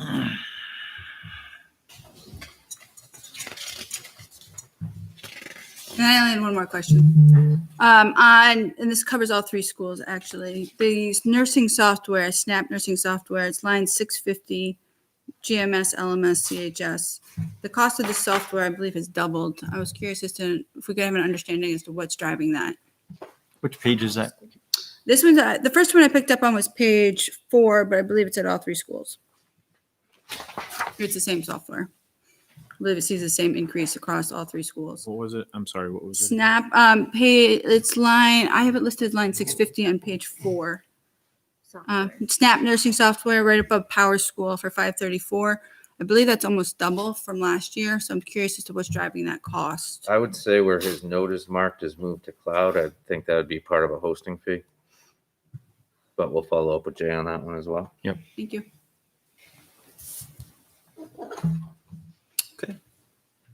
Ms. Forty, anything on technology? Well, just a comment, could you just explain briefly when you say that you've taken the cost of the Chromebooks for year end, just so people understand what that means? So at board discretion, and we've done this over the past couple of years, I'll provide a list of items to the school board at year end. They're known as budgetary encumbrances. They vote that amount. We carry that budgetary amount from one fiscal year into the next and then spend it. So we take a portion of our fund balance at year end, we spend that, we return the rest to the taxpayers. Thank you. I don't have any additional questions. Thank you. I'll turn it over to Mr. Hodgkins. Mr. Leary? No. Mr. Hayes? All set? Cool. All right. Moving forward with special services, please. So I have a question. It was not one of the ones that I submitted, just on handicap tuition, page 1, line item 569, that drop of 89,000. Was that due to an offset of funding or just a drop in students? So as that's budgeted, it's based on the number of students that we know now. Okay. So that could go up, could go down. It's just based on what information we have as of today. And right now you see that there's going to be a reduction of a student or multiple students to for that 90K. Yep. Okay. But while we're on special ed, just keep in mind, this is one of those budgets that we're legally obligated to provide the services.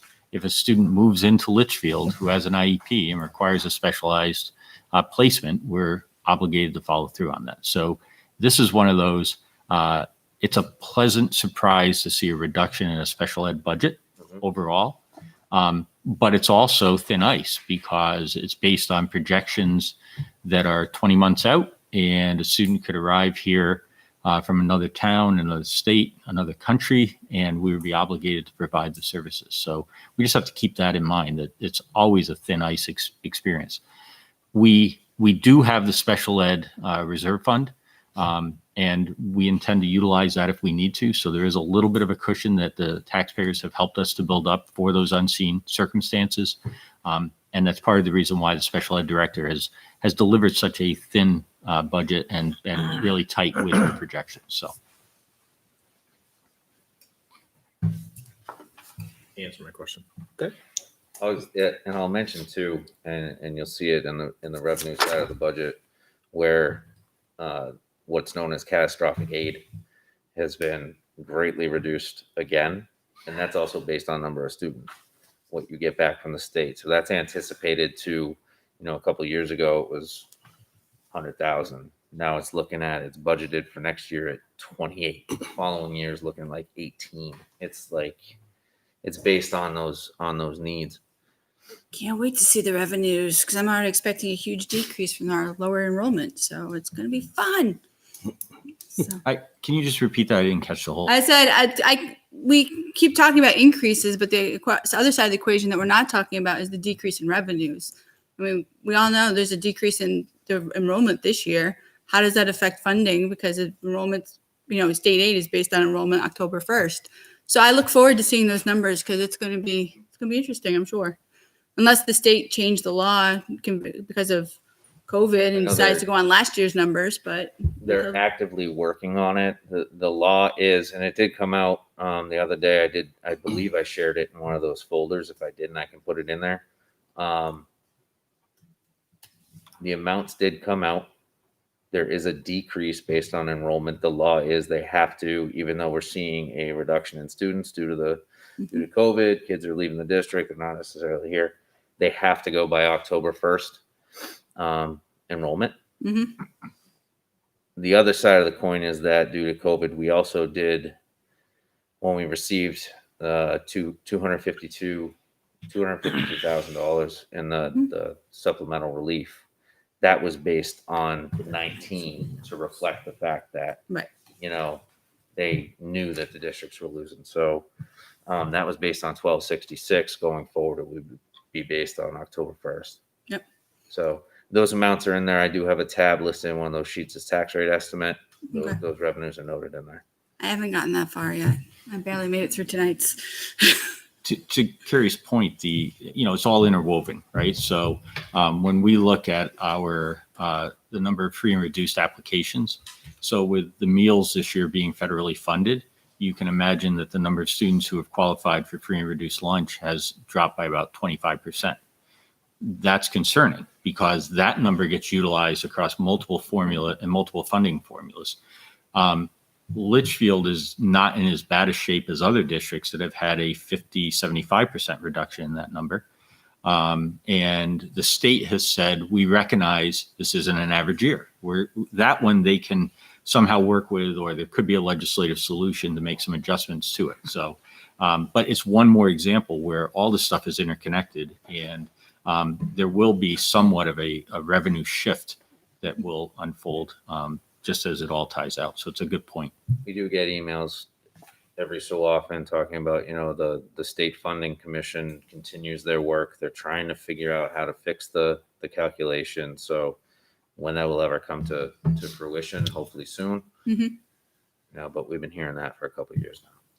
So just a clarification question. Did you say that we have heard in terms of what reduction in funding for FY22 we should expect based on enrollment, or no, not yet? So for this Just a year, percentage. we received 5.6 million in adequacy stabilization funding.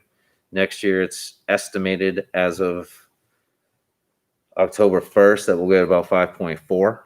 Okay. And that at the end of the year, they do adjust that number to actual enrollment for the year as you make it through the year. So Okay.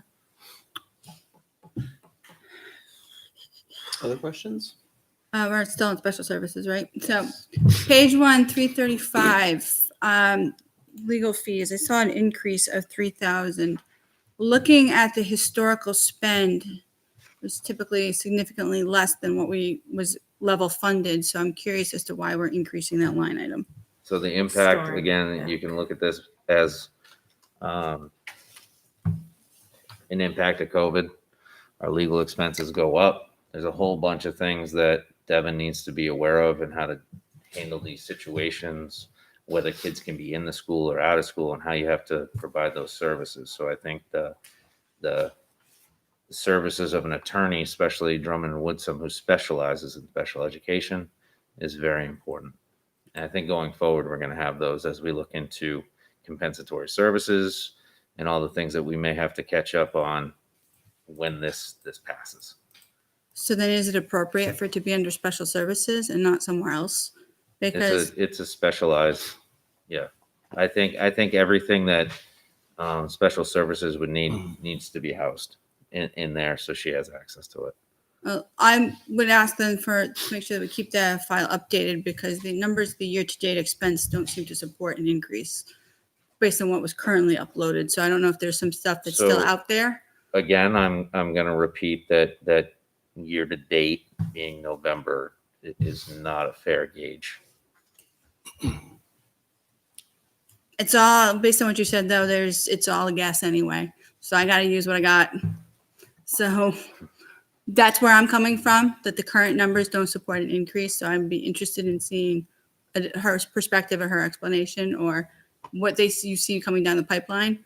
But from my position, I don't see any indication other than I think I might need it as a reason for an increase. So Carrie, just to, I'll try to provide some background on it. So the law required that we had to have a special ed meeting for every special needs student in the district by the end of September. Mhm. And that was really to review, was there a gap in learning that occurred over the spring shutdown period? Were there services that a child was entitled to under the law that were not met? Mhm. And so it required a very substantial review. That did result in quite a few conversations with the special ed legal counsel. So keep in mind, there's two legal lines in here. Mhm. There's sort of the district overall line, and then the special needs is separated off. So I would say that, that wasn't even finalized till the end of September. I've got a print date of October 27th. The attorneys bill monthly. It might not have even hit the hopper yet, kind of thing. So, we can get back to you on exactly where we stand, get an update on that. But just keep in mind that there was this incredible push to review everything in the fall, and that did require consultation, extraordinary consultations, not what we normally do. So, but we'll get back to you with. no, I appreciate that. And quite honestly, it's one of the reasons why I don't like your budget reports or the towns, because you're missing a column. And the column should be projected expenses. You should be able to figure out how much you anticipate spending over the course of the next year. And I should be able to have an estimated end of year total. It hasn't hit, but it's out there. You should be able to plug in an estimated number so there's a placeholder. I had to do it. So to me, it just boggles the mind that we're just like, we don't know. On special services, I know maybe just refresh my memory, because historically, this is a budget in an area that if monies are not spent in this special services budget, it's returned. That's correct. So that's still the case, That's correct. correct? So if there is an overage in legal, $100 encumbrances. A, we're covering ourselves in the event that we do need it. Mhm. And B, it's no risk to the taxpayer because if it is overtaxed, it's returned. Correct. Okay, thank you. Sorry, Mr. Chairman, I did have one other question that I had submitted to Mr. Zbicki Please. to put out there. On page 7, under district-wide psych services, the professional services line 330, I had asked for the reason for the increase from FY20 at $26,238 to the FY22 recommended $94,920. The response back was based on increased need and that the district was unable to find a replacement for one full-time psychologist and have been using contracted service providers instead. Yeah, I remember that discussion from last year as well. Unfortunately, the extreme shortage in qualified psychologists continues in this state. So just an update on that legal line. We have expended about 3,000 of it already. Ms. Forty, special services. Questions? That was stuff. I had one on transportation. I did as well. So page 11, 519, transportation increases show a 10% increase in the cost of the contract. I was curious as to that, and as to why there's a 50% increase in the cost of the 3 individual runs. They went from 40,500 to 63,000 for the same locations. So I was curious as to what drove those increases. Special ed is tricky in the regards that we use multiple different providers for it. There's a lot of runs that First Student cannot provide to us. First Student provides us with a daily rate. Some of these provide us with a daily rate that's much more expensive, but we don't have a choice because we're required to provide that transportation. So it's not going to be a one-to-one relationship to the First Student contract because that's not the only vendor we use. So when it says first student plus 10%, then that means that you're not necessarily using first student. Where is this? It's the second line Line in 519, it says first student plus 10% because regular ed is first student plus 5%. page 11. While Corey pulls that up, real life example. So we had a small vendor that was providing some special needs transportation for us. And the vendor it was not available to us this year. Shortage of bus drivers, shortage of drivers. They said, we can't help Litchfield. Now we're obligated to provide the transportation. What we projected budgetarily, we weren't able to hit. So, we still have to provide that service. So it's that kind of thing that makes us a little bit unpredictable because we are, I guess, at the mercy of the market from that point of view. I will follow up with Devin to clarify it. However, I would think that where she's noting First Student contract plus 10%, she's probably taking into account the difference of the rate.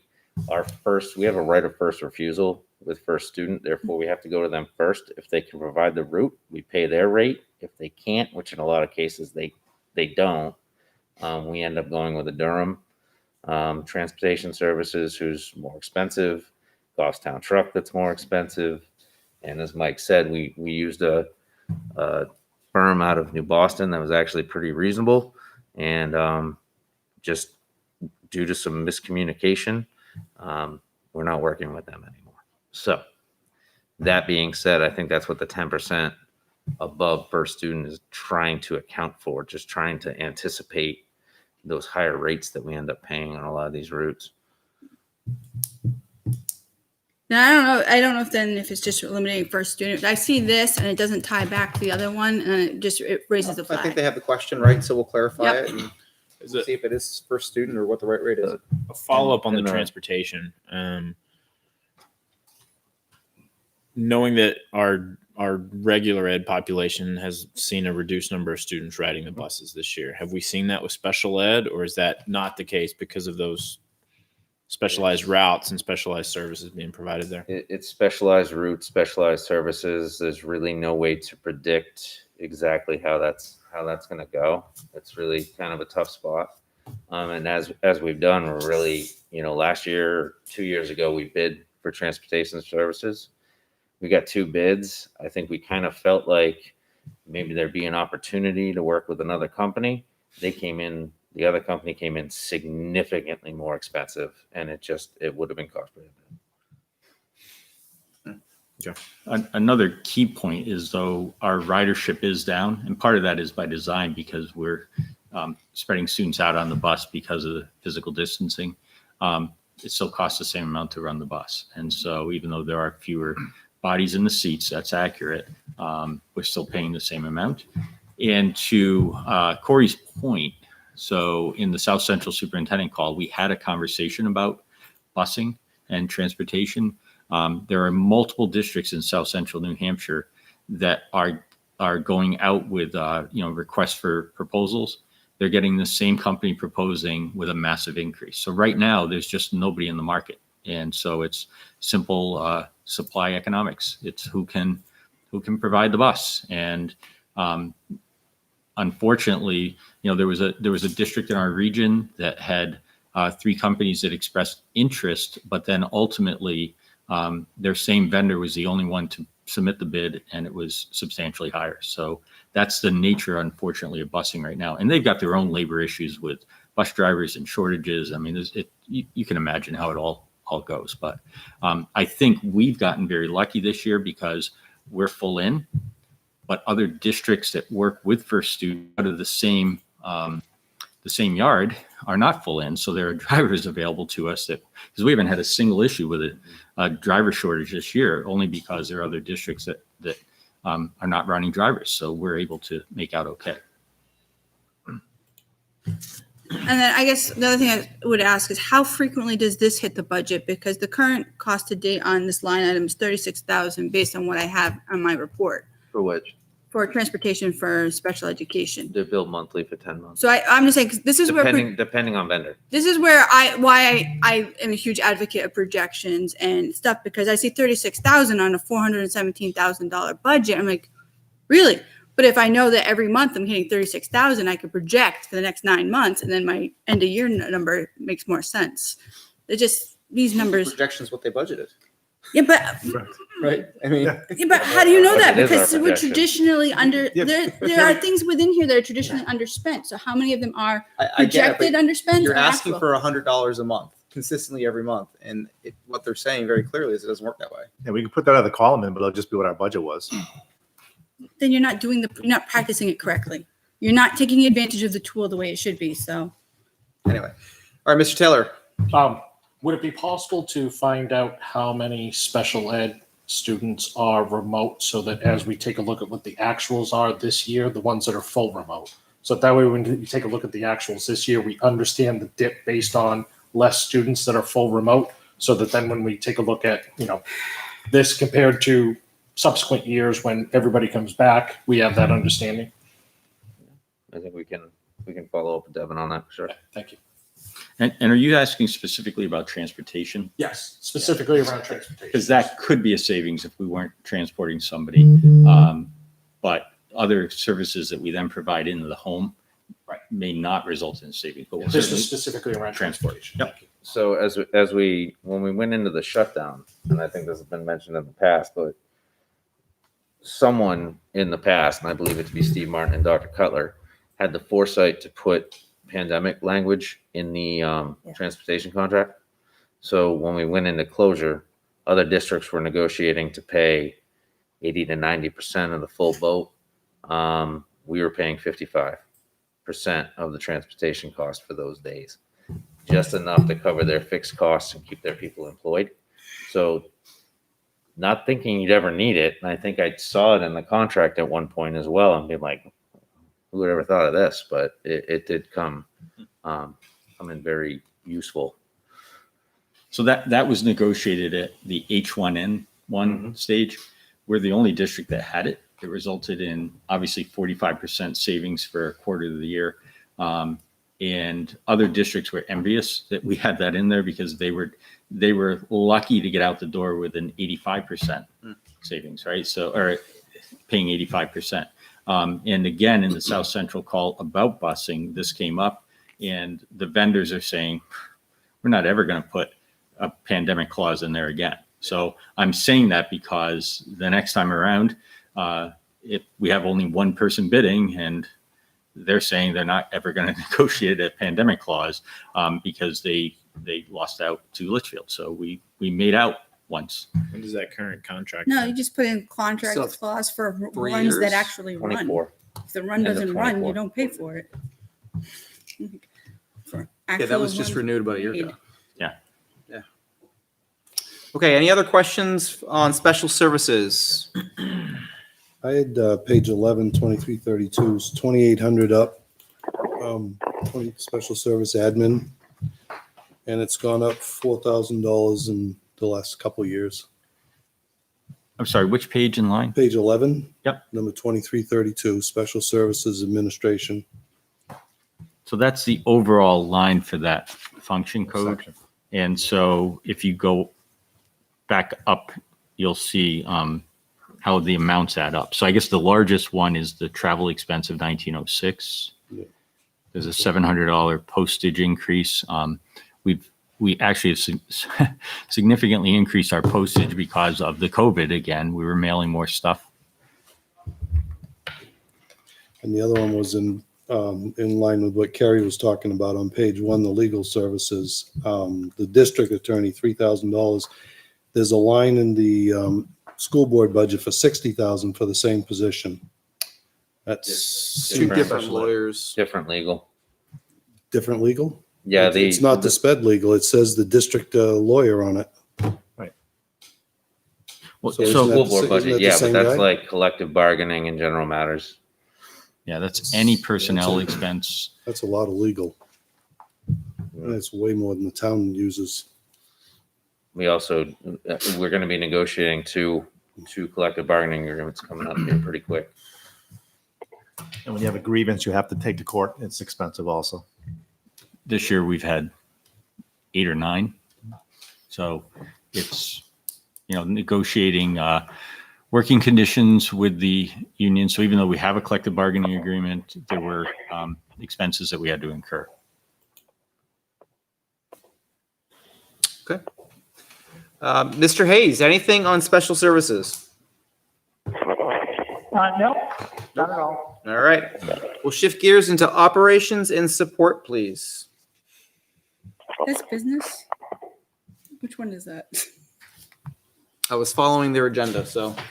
Because I didn't actually see a tab that said operations, and I thought it was. Facilities, buildings and grounds. Food whatever you services want. next. So I almost sent you a message, but I was like, Yeah, facilities, business, and. go on the fly. Yeah, if I may, that was the header for the second night. So the first night was educational programming, which we just accomplished. And now we're into night 2, operations and support, and we'll go right to food service. All right, so it's not actually a department. Got it. It's not a department. Excellent. It was the way we Beat that framed tab. our 2 evenings. The upside is I had no questions. We'll cross out number 7. We have a new number 7. So we're in dining services, right? Okay. That's me doing this stuff too fast. Food service. I had no idea. One last topic for tonight. I do have one question on the food service on page 1, software lease, line 446. Mhm. Is there going to be something that ends up having to replace Meals Plus? I noticed it went from 20,618 down to 3,000. So Is last, there going to need to be another program that's brought in? no, Okay. it was the transition from What's it, the new one? whatever. What was the one we were using? Meals Plus. No, we're on Oh. Meals Plus Oh. now. NutriKids. Is Okay. that it? That's it. So we replaced that system last year. So now that 3,000 is the annual maintenance fee. You might see a change in that contract amount, but I wouldn't expect it to be. Not jumping Much back over up year. to 20 right away. No. Okay, thank you. My school bucks. That's it. Okay. Mr. Sun? Ms. Douglas? No. Ms. Forney? I'm good. Mr. Hodgkins? Mr. Leary? Mr. Hayes? Food service. Straightforward. Okay. Moving forward with facilities, please. Mr. Taylor? Let's see. Yes, so I did have for, and Mr. Zbicki, I'll ask you first. I had asked a question in regards to building services. Should we expect that the 200K dip is a one-time hit? Can I give the long story short version. Is that okay? So I don't have to read off. If the you'd like, multiple and if bullet I- points. All right. Basically, it would be, yes, that there would be an anticipation that the buildings and grounds budget to increase again in the coming years as sources of supplemental state funding go away and left on the district to fund the projects and purchases. So Expect that other this is ways going to be a we're really focusing in the FY22 budget on maintaining what's done through the projects we're working on through other sources of funding right now. So that would be the $652,000 that came from the fiscal disparity aid from the state this year that was funded into the trustees account. So we have that source of funding. We have the 252 that came was supplementary funding, and there's also the ability to apply for an additional allocation out of $10 million that's still up at the state. So we want to exhaust those funds plus the opportunity to use year-end fund balance, which we've done in the past, to do some of the bigger projects that we want to get done, and really focus in the budget on just the maintenance of things as we get the big chunks done. So Did you say 10 million? we're not getting 10 million. That's There's 10 million at the state Got that's, so they call it the supplementary public school relief fund. So what we got, the 252 was not application based. It was just an allocation given to the schools based on a formula.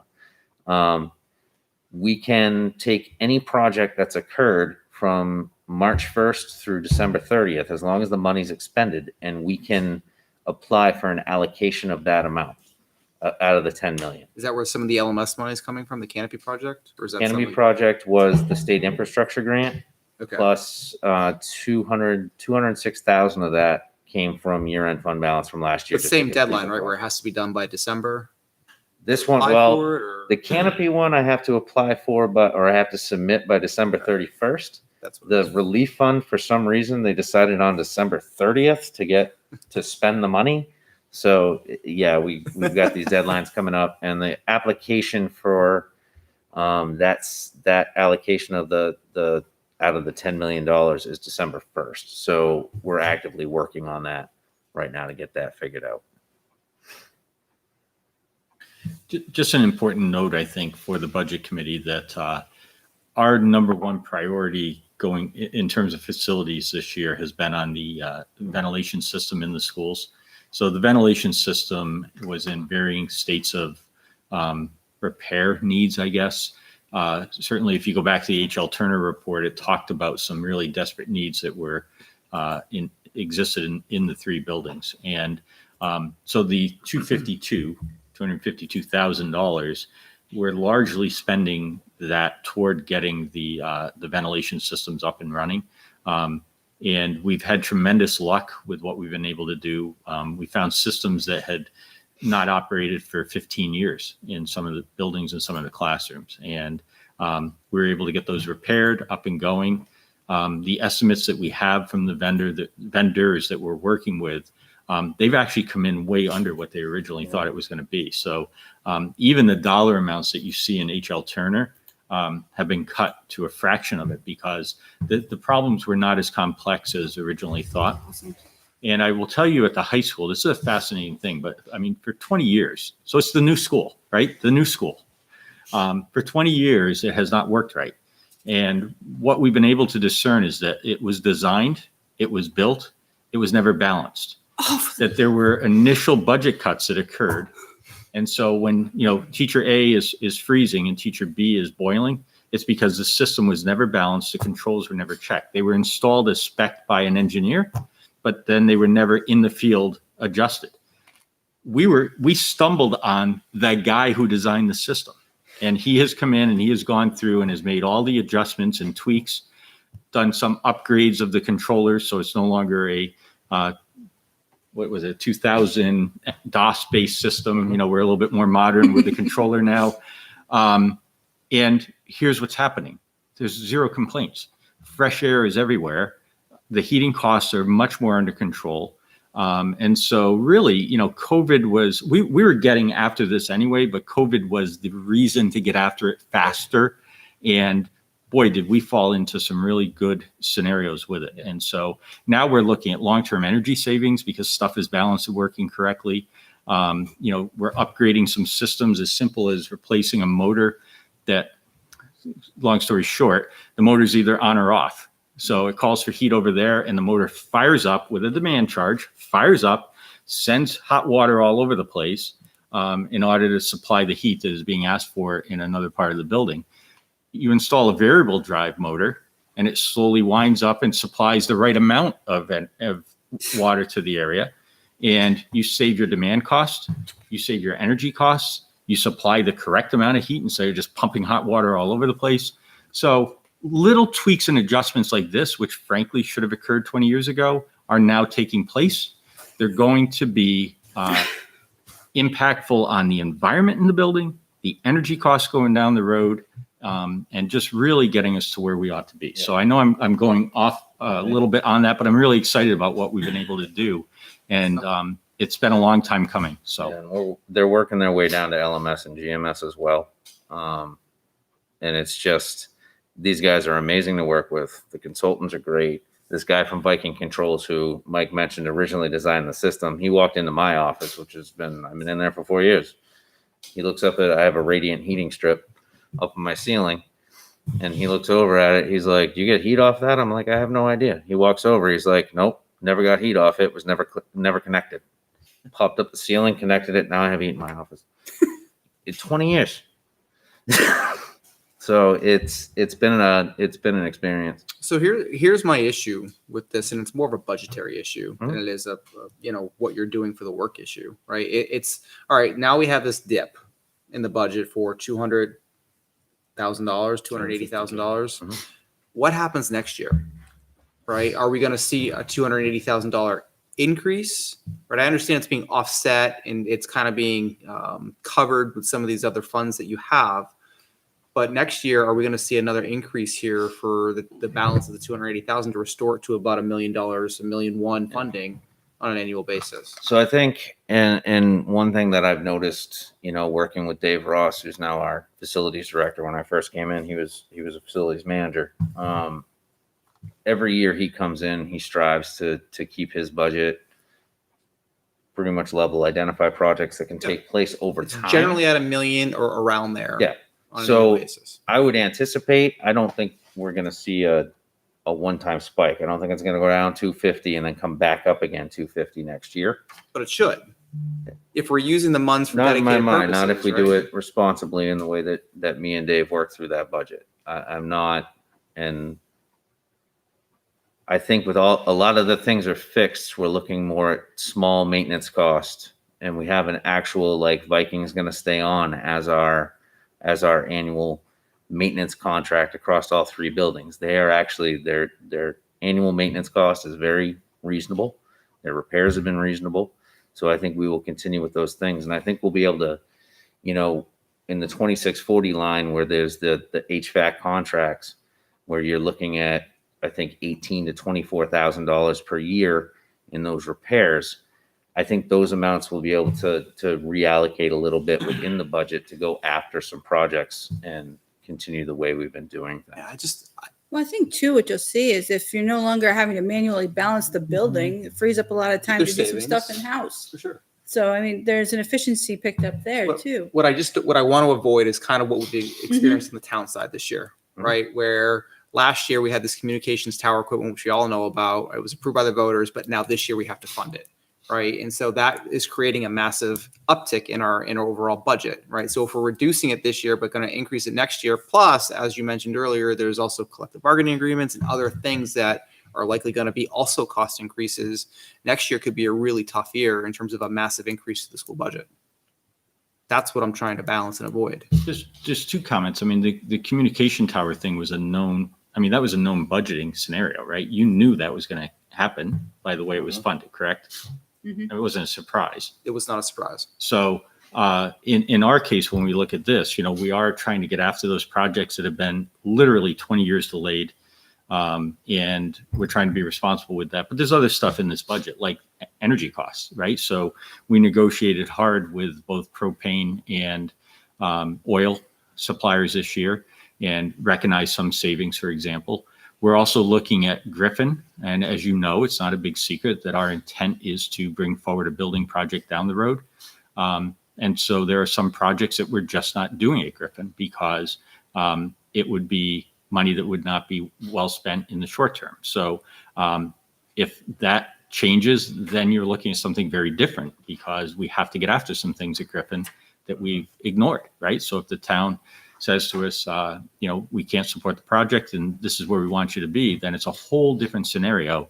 And $1 million isn't going to be enough for what needs to be done, right? So all of that is what we're working hard at and trying to pull together to bring forward. Okay. Further questions on facilities? Question, does the facilities have a reserve fund like special ed does? So for example, like when Two of them.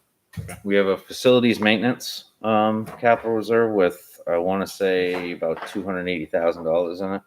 We also have the expendable trust fund, which was the capital improvement expendable trust that was put into place last March. And that's at,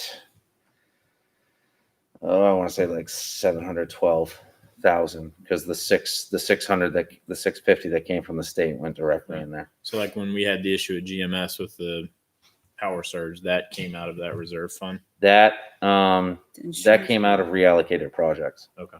In the current year budget, and I'm still working with the insurance company to figure out if any part of that is going to end up being covered. Okay. And we can recoup some of that money. I think our idea is we would not ask the board to dip into the reserve fund if we can figure it out with other projects within the budget. But we wouldn't even know until springtime if that was something that we needed to do. But it's there if we need it. That was You know? that was a completely unexpected cost that you're hoping is offset by Yeah. insurance, but you have the reserves to. A month before school. That's And great. can we absorb one of those? Like a couple of years ago when the culvert at LMS went out, we figured out how to absorb that. You might be able to absorb one. Can you absorb two? What about three? And so, that's where right now we're sort of in a holding pattern. Like, okay, we know what that costs. It was unexpected, but we'll monitor it, and hopefully there won't be 2 and 3, and we can figure out how to absorb it. Okay. I had a question. Yep. It goes like page 6 into page 7, line 622, the electric utilities at CHS.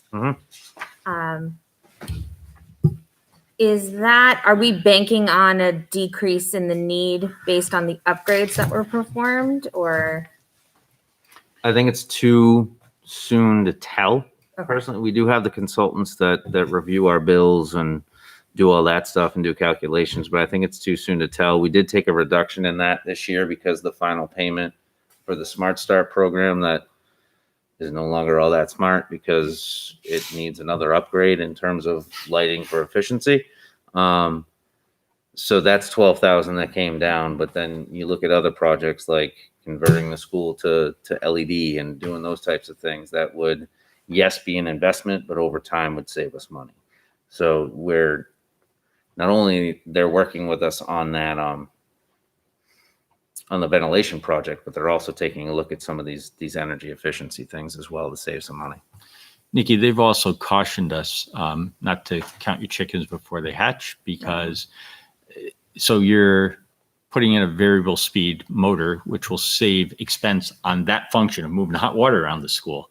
But you're also now providing fresh air to places where motors and pumps never ran and never supplied fresh air. And So that's going to cost you money that you didn't, you're saving money here, but you're costing money there. So we're not just adding the extra. We are trying to find a way to, balance some of it with the smart moves that we need to make. So the point is, the board had asked the question, I think you were there, they were looking at some of the mechanical costs saying, well, we fix it all. Do we need to keep that in there? And the answer is, yeah, we do, because again, the unseen thing, the rebalancing of stuff, and just making sure that everything is operating efficiently. So unfortunately, the savings may be a little bit more long-term because of the extra, to be realized in the long term because of the extra expense of running motors where they haven't been. Yeah, and part of the thing is, as part of the pandemic, where you're trying to provide as much fresh air as possible, the dampers are open further than they have been in the past. So you have more air coming in, more air that has to be heated. So the heating season might be more expensive than what you've experienced in the past, but you have that fresh air in the buildings. So. Mr. Hayes. Yes, sir. Everything's good? Everything's good? Okay. Any other questions or comments on facilities? Good, good. All right. Shifting gears into SAU and school board, please.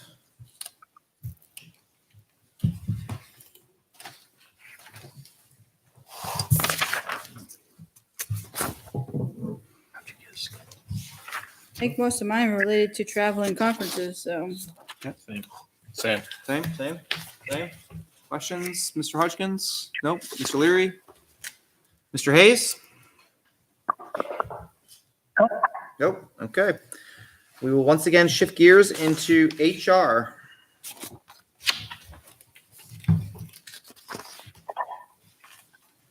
Similar.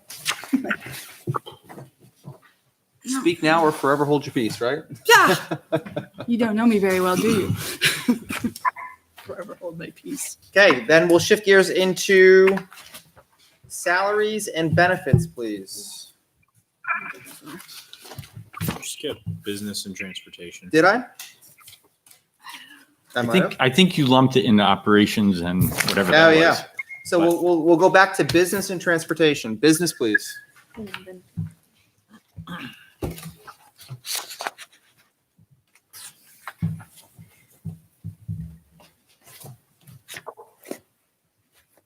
Hearing none. Transportation. Nice small one-page budget, half a page budget. It's all contract, right? So. Okay. Now we'll move into salaries and benefits.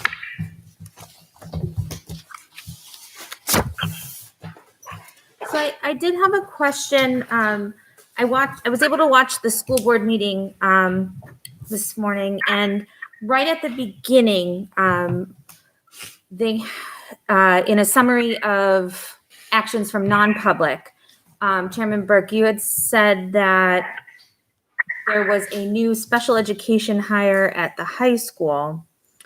I believe Ms. Singer, with the salary of $40,291. But on page 20 of the budget, where it lists the vacant position,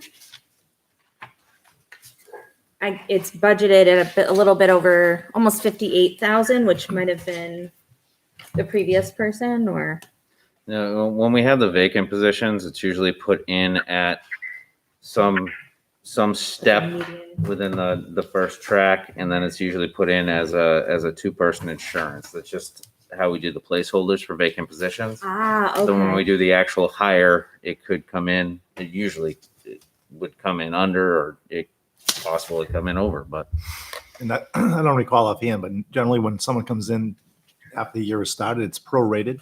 Okay. Not generally, always. Always. Prorated to the day. Right. Yep. So Thank you.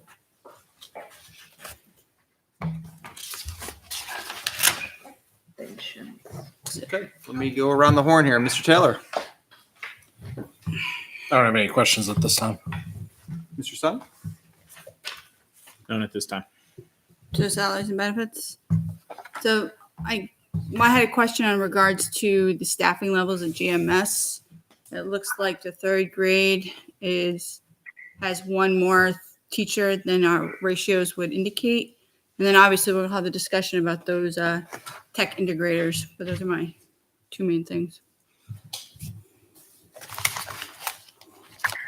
So was there a question you're trying to get? No, I'm answered just tonight? asking, well, things that I will be bringing up is that with a projection of 81 students in second grade next year, our policies would indicate 4 second grade teachers. We have 5 budgeted. So sure, if you'd like to help us understand why. And then obviously the tech integrators will be, I'm sure, a lively discussion. where do you see that line? I went through, so I looked at the projections that you provided, which showed 81 students projected for second grade. I looked at your policy, which shows that I believe 84 is the trigger. And then I looked at your, the salary listed for identified as teachers for second grade, which there are 5. So that's how I got my numbers. Yeah. So the enrollment projection that we're using agrees with that. It shows a reduction of 1 teacher in the second grade. All right. But There's- it also shows the addition of a teacher in first grade based on the enrollment projection. So it ends up being a neutral. So what do you Offset? have then projected for first grade? 'Cause I have 79 listed, which also shows 4 teachers. I'm showing, just verify my number to make sure I give it to you correctly. So our first grade enrollment projection for next year is 86, Okay. and 86 would require one additional staff member in first grade. All right, I'll take a look because I had a different number listed, which would be why I wouldn't have that number. Okay. Yep. So actually, our staffing, I'm glad that you brought this up. It's level across grades K through 8, Okay. with the reduction in second to be an add in first. So it's level at Griffin. Okay. But that's where we are staffing wise. All right, I'll take a look at that. It does create, 74 is the projection in kindergarten, which is too shy of triggering an additional staff member in kindergarten. But if you remember, we have that reserve fund for staffing that the voters approved last year. So that will provide for that if that ends up tipping over 2. Well, I think also we should remember that they're not hard lines either, right? They're guidelines. They're best possible. We hope to strive for. So if we don't have the room, or if we're talking one extra student, there's flexibility there. It's been done in the past. I'm sure we can face that situation again in the future. So, but that's looking at this, the numbers I was using. So I will double check. Thank you. You're welcome. What is the balance? I know Mr. Myers at the school board or at the school budget meeting, he motioned to remove all 3. That failed the board, fine. But then there was a motion to remove 1 and that passed, correct? So there's 2 remaining in the budget. For tech integrators. For tech integrators, yeah. Yep. What is the balance, salary and benefits of those 2 tech integrators that's remaining in the budget?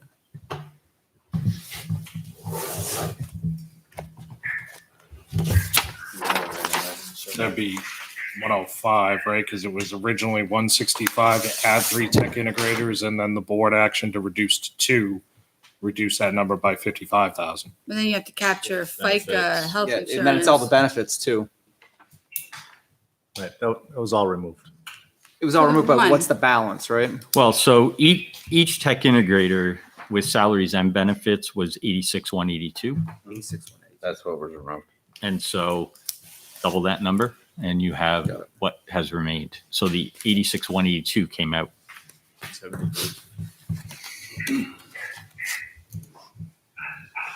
72,364.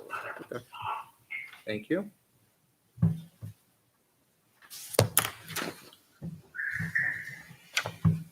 That's all I have so far. Ms. Forty. No questions. On salaries, Mr. Hodgkins? Mr. Leary? Yeah, I had a question on the salaries, mostly at the SAU and administration. Listening to the HR director speak the other night about giving raises up to, I believe it was 5.7%, might have been higher than that. The town has limited what they do to 3% max for the working people, I'll call that, and all administrators are on a 2% annual increase. And then I look specifically at the HR director, who in 2018 made 67,000. Next year will make 79,000 in the 22 budget.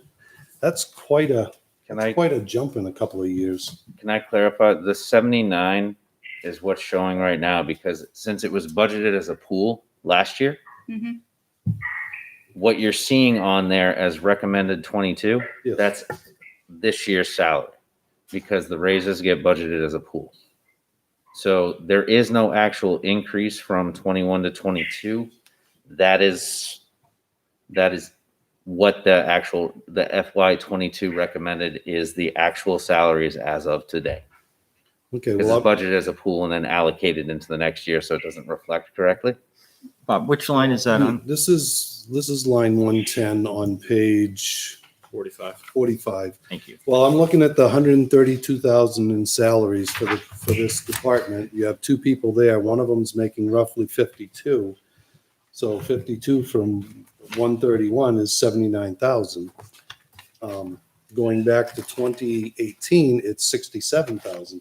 That's $12,000 in a very short span. I mean, I don't think anyone here wouldn't mind getting a raise like that. But that's not an accurate raise, Bob. So what it is that's 2 years worth of raises and possibly more. So Yep. I can't find that line, by the way. I don't even have a page 45. It is on so- page 45. On page Mr. 45. Leary, I found the same thing. When I took a look at Mhm. teachers. Yeah. Admin staff and what their increase between FY18 and FY22 versus what I found in the SAU, Mhm. there is a much higher rate of increase when you take a look at any of the SAU Yes. items Yeah. versus a lot of the teachers. So I guess one of my questions is the SAU part of your contract as well, where you're going to tell me that, you know what, you can't touch an FY22 number because it's part of a contract? We are not part of Okay. we are not part of a collecting a unit. Okay. However, the teachers going from 1 year to the next based on the collective bargaining agreement is 5.6 average going into FY22. So they aligned it with what the teachers were getting. And the teachers in the first year of the contract, I believe they got 1.9, right? Plus a step is what they're counting. But So- 1.9. So is that what the SAU took, 1.9? Well, I so think they probably did. yeah, so SAU salaries were linked to the teacher raises. So you have to do the step plus the COLA.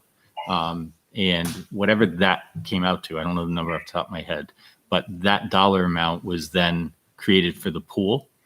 And let me talk about the pool. So the pool is not allocated necessarily equally to all employees. So what we do is we want to stay competitive in the market, right? So we look at individual positions. We look at, so SAU staff, for example, don't have a track change. So if somebody in the SAU earns a master's degree, that might result in a higher raise for that person because they've now also become more marketable to step up to a larger district or to another position. So if we're trying to ensure that we can retain quality staff, which makes sense because of course the cost of training a new employee, there's expense that goes with that. So I can tell you there's one person in the SAU pool who I think received a 7.9% increase because of the earning of a master's degree and marketability that went with that. So, so what we do is we take the overall pool, we examine every single employee, we then match it up to our peer cohort group. We see what the rates of pay are in other districts, and then we allocate the pool as we need to allocate the pool. So I think staff received a 2.5% to like a 3.5% increase, depending on situations with those weird cases like I just explained with the master's degree. So, and all of that is very much aligned with what the teacher, the professional staff pool was. So that's how we established it.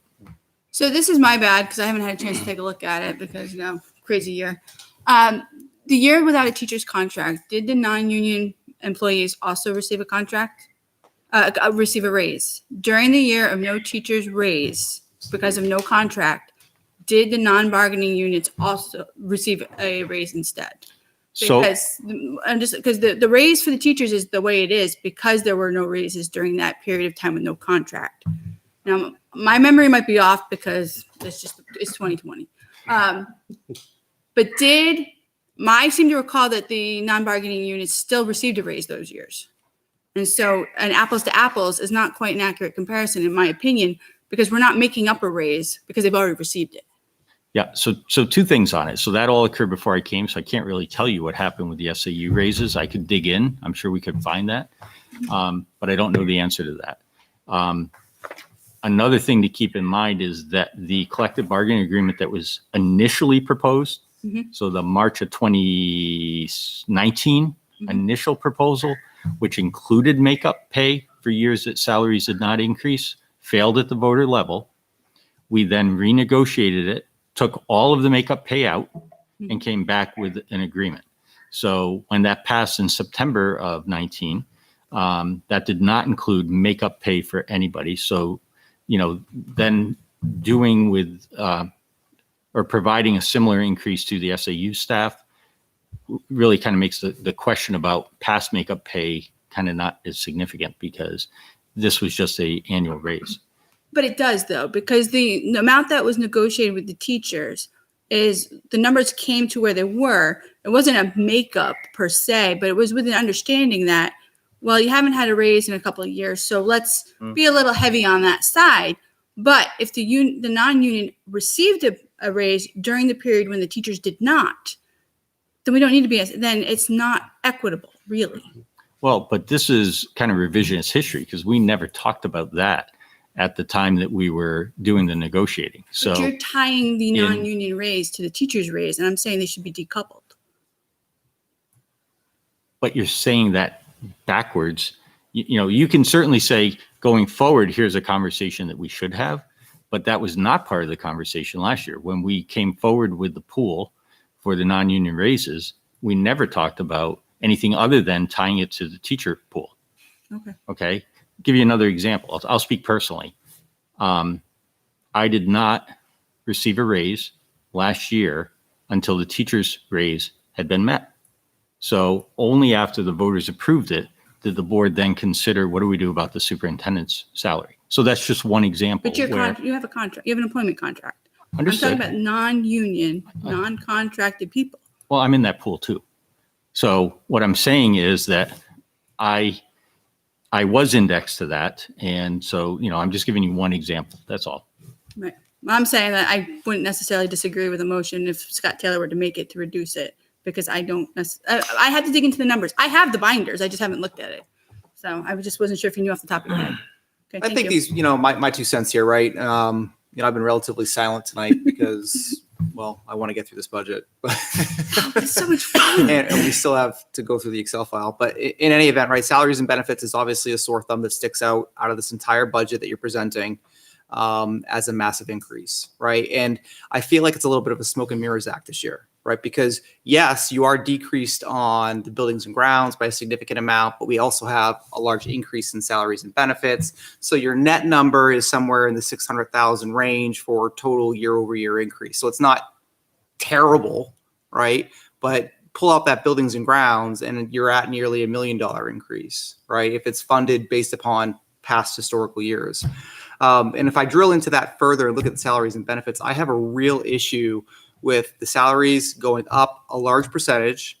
I think it's so far out of touch of what reality is. I think it's so being insensitive to those that are struggling, that have lost their jobs, that haven't had raises in several years. In fact, several employers that I know, large employers, they enforce their staff to take pay cuts, right, to reduce their salaries, and that's not going to be restored. Right. And at the same time, we're saying, all right, we're going to give you a 5% raise. We're going to give you a 7% raise. In all honesty, that's BS. Andrew, there's no 7% raise in there. You just said there was for one employee. You just said that. That was 2 years ago. Number one, 2 years ago. So again, that's history. I'm giving you an example of how an overall pool gets distributed. The question was, do you just take that and slice the pie by the number of people? And the answer is no. It's allocated based upon what the needs are of the district to attract and retain quality employees.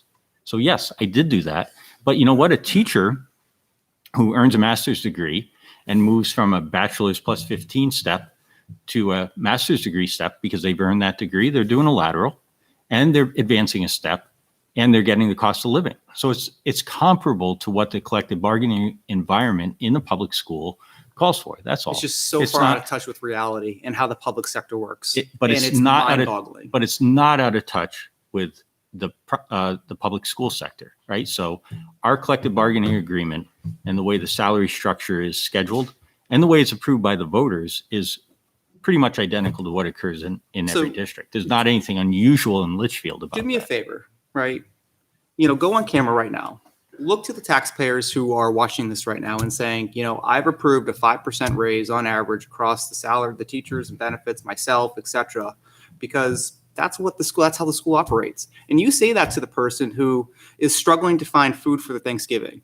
They're struggling Andrew, to just find a don't- job. Do me a favor. No, Dr. lecture. Jetty, Don't- it's BS. Don't lecture me on that. Okay. I am lecturing on you on it. You know why? Because And I I'm- represent and- the taxpayers. and And I'm it's my asking- damn job. And I'm asking you not to do that. I am doing that. Well, now That we're is talking why time I am out. sitting here. I'm And asking I'm you getting not to do upset it. because it's bullshit. You know what, Mr. Cutter, I think you're out of line right now. I'm not out of line. You are out of line. First of all, you call out. I am the chair. Fantastic. You're the chair. You You call will that budget. speak You call that budget. when I'm done. You call that budget smoke and mirrors. It is smoking mirrors. So would you like us to go to the union, who the public voted for their contract? Okay, you said you want to sit there and sit on TV. We'll sit on TV. They voted for that contract. It's smoking. This is not a private industry. How you're budgeting it this year is smoke and mirrors. It's smoke and mirrors. You are artificially decreasing the total budget by reducing buildings and grounds, which for years we have heard as neglected. We have heard that we need more money for buildings and grounds. And now all of a sudden, shit, we can say it's $300,000 less this year. Oh, but by the way, it's $1.1 million heavier on the salaries and benefits. Tell me how that makes sense. And where's that 1.1 million coming from? You tell me. It's in your budget. $400,000 from retirement. $300,000 just for the teacher's contract. There's $700,000. It's how you make contracts. It's got to change. Yeah, but Andrew, Gotta change. that's a future conversation. Good. So a collective bargaining agreement was reached between the school district and the association. It was funded by and supported by the taxpayers. You know what, It's- Dr. it's- Jetty, I've said my piece. I understand. I'd like to say mine. It's an expense that we now have. Does all the circumstances impact what we do in the future? It could. It absolutely could. But remember, the parties have to come together. It's two parties sitting down to negotiate a collective bargaining agreement. And I can assure you, again, we've talked about the legal expense. A lot of that is spent on the negotiation process, trying to come up with an agreement that will attract and retain quality staff, because that's important. If we don't have good teachers, I'll give you an example. Right now, we have open positions at at GMS, no applicants, unheard of not to have elementary teachers. We would put an ad in the paper in the old days and get 100 applicants. We put an ad out everywhere, Indeed.com, you name it, and we get 0 applicants. So what's going to happen in the future? We're going to negotiate a 0% raise because that's going to attract and retain quality teachers. So we have to be sensitive to the market, the reality of the employment, who's applying for the positions. This is not smoke and mirrors. I'm not blowing smoke at you about the reality of trying and to staff that building and making sure that there are teachers in the classrooms. That's real. It's now. It's your children. And so, we have to keep that in mind. Now, we can talk about what to do in the future, but the point is that, and as Brian said, this is, the pass down from the state in retirement. We didn't ask for that. It's a pass down from the state. Call your legislatures about that. That's where the money, that's where that came from in the budget. But you're scolding us for being responsible and reducing other parts of the budget to mitigate some of those increases that came our way. That just doesn't feel right. Well, as an example, right, we had 1,300 students budgeted for this year. Fact. We have what? 1,300 students budgeted for this year. That was our plan or estimated number of enrollment, right? We are at 1,225, also fact. So in my simple math, simple example, that should be a reduction in our budget of 4 teachers, right? We have 75 less kids going to our school. Where am I seeing that savings? So let's talk about that. 75 fewer kids. You take the 75 fewer kids, divide them by 12 grades. Does that result in a teacher somewhere along the line? Well, it depends where they fall, right? That's correct. So it's not as simple as saying you've lost 75 students. You have to say, where does that occur? So that's number one. Number two, the projection or that amount, the number of students that you're talking about, that doesn't mean post-COVID, when we come out of this thing, that's going to hold. So that's another thing that, we're making projections into the future, just as we projected to this year, not knowing what was coming around the corner. Second or third is Mr. that. Burke, is this boring you? No, not at all. I'm Okay. listening. Third is that I can hear. Good, great. That's good. Thank you for participating. I know the analysis. I've heard it many a time. Right, you're busy texting away. I'm just I am. curious if this is, you know, I'm texting, yes. good. So third is that with the COVID and all the restrictions, class sizes are smaller by design. We did all sorts of things at the high school to change the number of contacts that students had with the 4x4 schedule, et cetera, to get class sizes reduced. Why? Because we're trying to maintain physical distancing in the classrooms. And so, you know, our staff graciously took on the additional teaching assignment. We're not talking about that, right? That they've gone from teaching 5 classes to 6 classes to help reduce class size and provide more options and opportunities for students at the high school. But that's what's happened this year. That's going to reset post-COVID. But the point is that those are the things that we've done. And so could we have reduced teachers, not filled some slots? Yes. But then what happens? Class sizes go back up. We've done a pretty good job. I mean, you heard the governor on TV today telling everybody that schools have nailed this. And by the way, we've stayed fully in. Other than a few road bumps, including one that hit us today, and I was talking with the chair of the board in the hallway as you were calling the meeting to order, because at what time was it that I got the call? You know, there's another staff member. And so, you know, we're struggling our way through the reality of what we're learning about these scenarios and as they unfold. But the point with all of this is that a lot of it was unknown. So asking for a reduction of 4 teachers when we're purposely running smaller classes and keeping our students in Litchfield in the building learning with a teacher, I just don't know where you expect us to find 4 positions and 4 teachers that we don't have to fill. We're not going to be able to do My it. point for this, and as you'll see here, once we get to the next topic, is that our cost per student continues to climb by a lot, right? You know, a few years ago, we were at $15,700 per student, $15,700 per student, and now we're at $18,700. But yet our enrollment continues to decline, right? And obviously, it's going to go up because you have declining enrollment. You have less revenues. I understand that. But at some point, when do we make a decision and say, we can't afford $18,000 a kid? When do we make that call? Show me the numbers, show me the class sizes that result in a reduction, right? So last year at the high school, analyzing the numbers, I reduced in March 2.5 positions because the class sizes didn't support it. So again, that's a call that we made on the fly. I brought it to the board and I said, you know what? We don't need an English teacher, we don't need a social studies teacher, and we don't need a half-time science teacher because the class sizes don't support it. And we did that cut. So can we get a little credit, Andrew, that we are in fact paying attention to those numbers, not filling slots? And they were all done through attrition, by the way. So it didn't result in anybody getting laid off. It was that teacher's leaving and we're not going to fill that slot.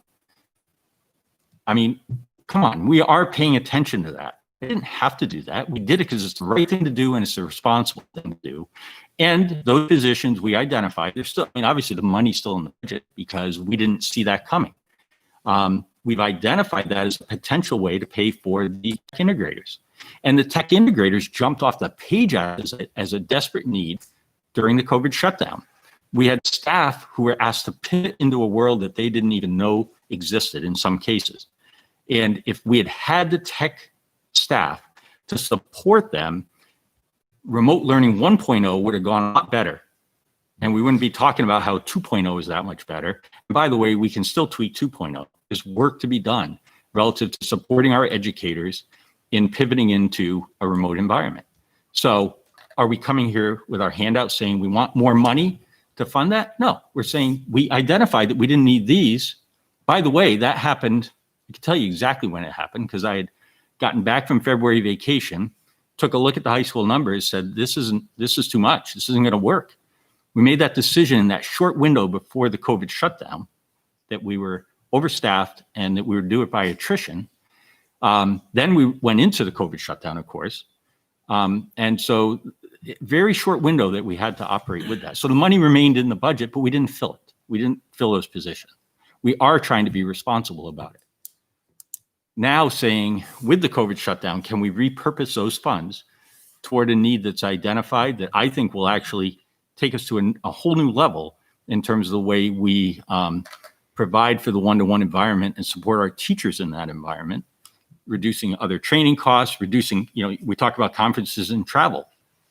Why send somebody out to a conference if we can provide the training and the support in-house? So, we're paying attention to all those things. So for me on that, I think it's great that you reduced positions, but for me as an optics, as a taxpayer, I would rather it have been a clean transaction. I, as a voter, would rather have seen, we looked at the budget, we didn't need these positions, they came out. But I'm on my warrant article, I'm asking you for these positions, and I can say, hey, they reduced the budget because they didn't need it. Sure, I'll support these. But when we're doing a slide, it doesn't look good. It just doesn't, the optics aren't there. So from a transparency perspective, I personally, as a voter, would have preferred it just to be too clean in and outs. Because the way you're doing it, I'm not going to call it smoke and mirrors, but it's not as clean as it could have been. It makes people ask questions. So two things on it, though. We haven't done anything yet, right? We haven't put a warrant in front of you yet. Right. We haven't decided whether those the funds, the 2.5 positions, stay in the budget yet. That's why we're having a conversation. That's why we're coming here to say, here's our need. Here's some funds. What's the best way to do that, right? So we can either cooperate and come up with a way that's going to work and it's going to give the voters choices. I mean, we're all ears on that. Nobody's coming here being confrontational about it. I'm telling you, we identified 2.5 positions, and we would like to utilize those funds to rethink and reframe the way we provide support. How we get there? Oh, let's work that out. I guess that's where we just don't quite speak the same language, because my budget wouldn't have included them to start.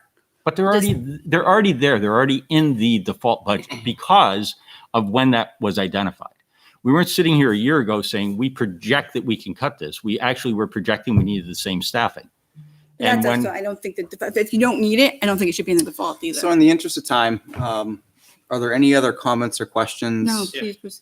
Well, I wanted to come back to the non-union admin raises, because I think I've heard 2 or 3 different things. I heard what Mr. O'Leary heard at the auditorium, where this is what I thought I heard, that there was a 5.6% across the board for those positions. But then Dr. Jetty, I think I heard you say it was 2.5 to 3.5%. Could we get a breakdown of what that looks like to actually see that and how it's distributed out? So 2 things.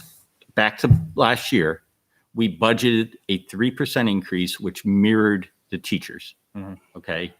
We then took the overall pool of 3 and applied that as we needed to strategically, so that some people got, like I said, 2.5%, others got 3.5% with the anomaly case that I talked about. Okay. So that's history. Coming into this year, we looked at what the teachers had. It's the 5.6%. We then created a pool of 5.6%. And if that's too much, tell us. But we mirrored what was there. And, that's the basis of it, right? Okay. So if you tell me that you're going to recommend 3%, you're going to recommend whatever percent, we'll work with that. We've had the conversation with the board, by the way. I think there was was there a motion to cut that last night? Yeah, it failed to. So that was the clarification I was looking for. So that 5.6%. Yep. If it stays as is, then the school board, the administrative team would divide that up amongst those positions. Some might get 6, some might get 4. You would determine how to divide that up if it stays as is. Is that correct? And it would be looking at comparable positions around us and making strategic decisions on what we needed to do to keep good people in. That was the clarification I needed. Yep. Thank you. And I'll just if you didn't watch the board meeting last night, so we've already had a member of the SAU staff approached by another district and told, come here, you'll get more money. This will be the raise. I mean, it's an essential poaching out of a contract to a degree. It typically doesn't happen in education, but it's becoming more commonplace. I know that happens in the private sector, right? Somebody can be recruited out of another job. It doesn't happen usually in our sector, but it's happening more and more. Just tonight, the text flying around between myself and some other superintendents was regarding business administrators. And there's nobody applying. when positions occur. And people are now looking to smaller districts like a Litchfield or other smaller districts to recruit somebody up to a larger district with more money, more staff, Corey's more on the support. lookout. You know, I mean, What are the qualifications? it's the reality of it. And so we have to stay competitive in that, because I can tell you there are other small districts that I talked to one superintendent, didn't have a BA for a year. Who do you think was doing it? The superintendent.